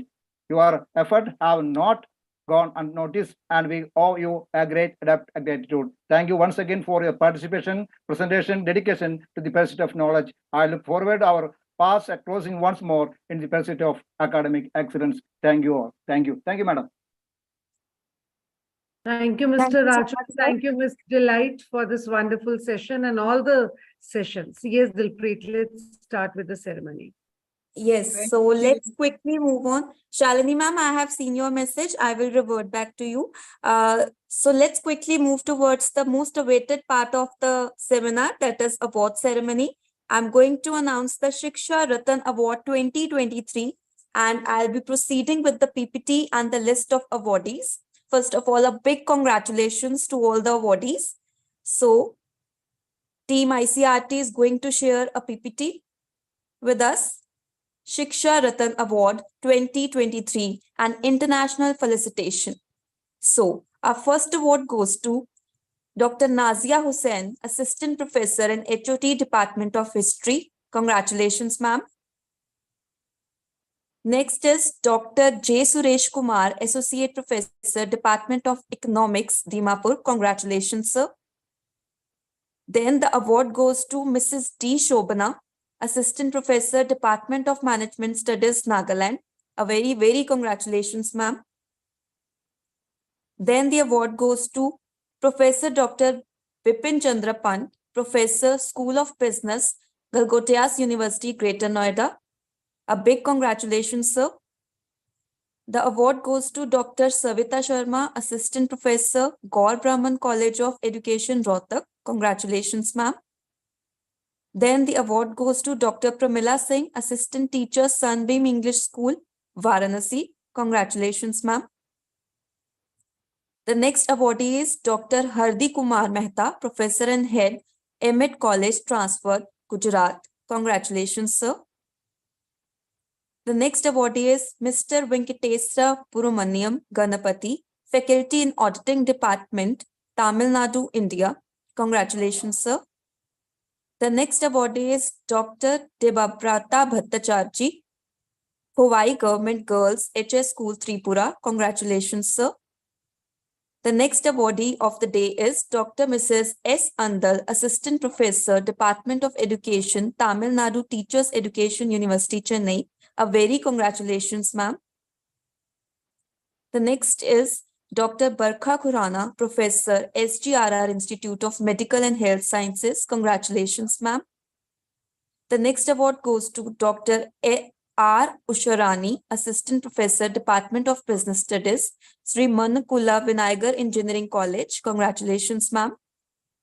The next award goes to Lieutenant Amit Kumar Chaudhary, PGT and Associate NCC Officer, Saharanpur, Uttar Pradesh. Congratulations, sir. The next awardee is Professor Dr. Venugopal Janaswamy, Professor of MBA, affiliated with Jawaharlal Nehru Technological University, Hyderabad. A very big congratulations, sir. The next awardee of this prestigious international award is Dr. A. Pushpavali, Principal, Swaminathan Saraswati College of Education for Women, Salem. Congratulations, ma'am. The next award goes to Dr. Sukhwinder Singh, Assistant Professor, Malba Central College for Education for Women, Ludhiana. Congratulations, sir. The next awardee is Ms. Dhanya B.S., Assistant Professor, Department of Biotechnology, Udaya School of Engineering, Tamil Nadu. Congratulations, ma'am. The next award goes to Dr. Kishore Kumar Dash, Faculty and Academic Counselor, Balimela College of Science and Technology, Odisha. A very congratulations, sir. The next awardee is Dr. Swarna, Assistant Professor, Department of English, INM PG College, Meerut. Congratulations, ma'am. The next award goes to Ms. Ritika Seth, Teacher at Delhi Public School, Miarpur, Hyderabad. Congratulations, ma'am. The next awardee is Dr. G. Radhika, Professor, Baluvari College of Science and Management, Tamil Nadu. Congratulations, ma'am. The next award goes to Dr. Satish Kumar, Assistant Professor, FGM Government College, Adampur. Congratulations, sir. The next awardee is Ms. Sanju Chaudhary, Assistant Professor, FGM Government College, Adampur. Congratulations, ma'am. The next award goes to Professor Rajendra Kumar Uppal, Bathinda, Punjab. Congratulations, sir. The next award goes to Dr. Suresh Kumar Agarwal, Director, International Institute of Lifestyle. Congratulations, sir. Next awardee is Dr. Subhash Chandra, Assistant Professor, Guru Jamshedpur University of Science and Technology, Hisar. A very congratulations, sir. And a big congratulations to all the awardees of Shiksha Ratan Award 2023, an international felicitation by ICRT. A big congratulations to all. So Now, I would like to invite Dr. Navneet Kaur ma'am for the formal vote of thanks.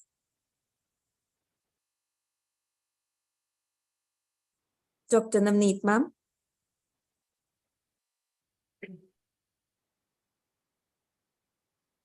What a wonderful day.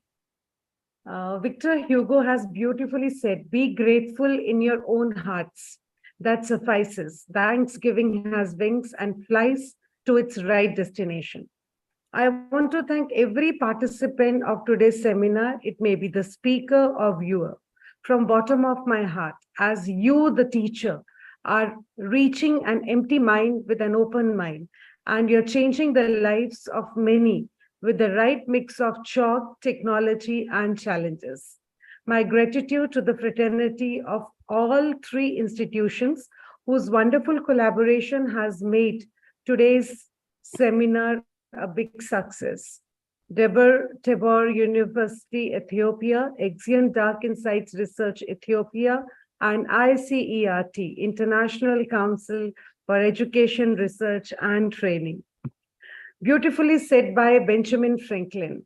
And investment in knowledge pays the best interest. The same goes with the ideology of chairman of ICERT, Dr. Professor Sandeep Singhmar, a true visionary. Thank you, sir, for your efforts. Sidney J. Harris said the whole purpose of education is to turn mirrors into window, and this is the task which ICERT Secretary, Dr. Sandeep Sehag, is doing without any gap. He is dynamically arranging every possible opportunity for every learner globally to explore and evolve. We really appreciate your hard work and dedication, sir, towards educational fraternity. I want to pay my gratitude to every member, core member, technical team of ICERT, both the moderators especially, Dr. Dilpreet and Dr. Swarna, for the successful ongoing and completion of the event. Genal Belcher has beautifully said, the best education is not given to the students, it is drawn out of them. This is what Dr. Manisha also told. So a voyage in the educational journey should continue with happiness and enthusiasm. A very happy International Teachers' Day to each one of us. Thank you. God bless you all. Over to Dilpreet. Thank you so much, ma'am. I would also like to conclude with a simple concluding remark. One child, one teacher, one book, one pen can change the world. And education is not the kindling of flame, but it is not the filling of vessel. It is the kindling and of flames of inspiration and encouragement.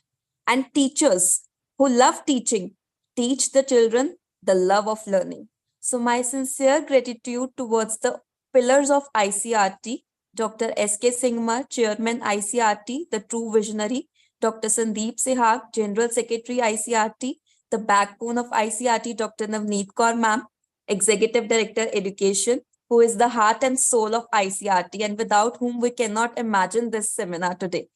Dr. Aruna Anchal ma'am, Executive Director Research and Publication, Dr. Simran ma'am, Executive Director Finance Division, Dr. Saima Parvez ma'am, Executive Director Public Relations, and all other core committee members whose efforts have made this happen today. Dr. Swarna ma'am, the moderator of today.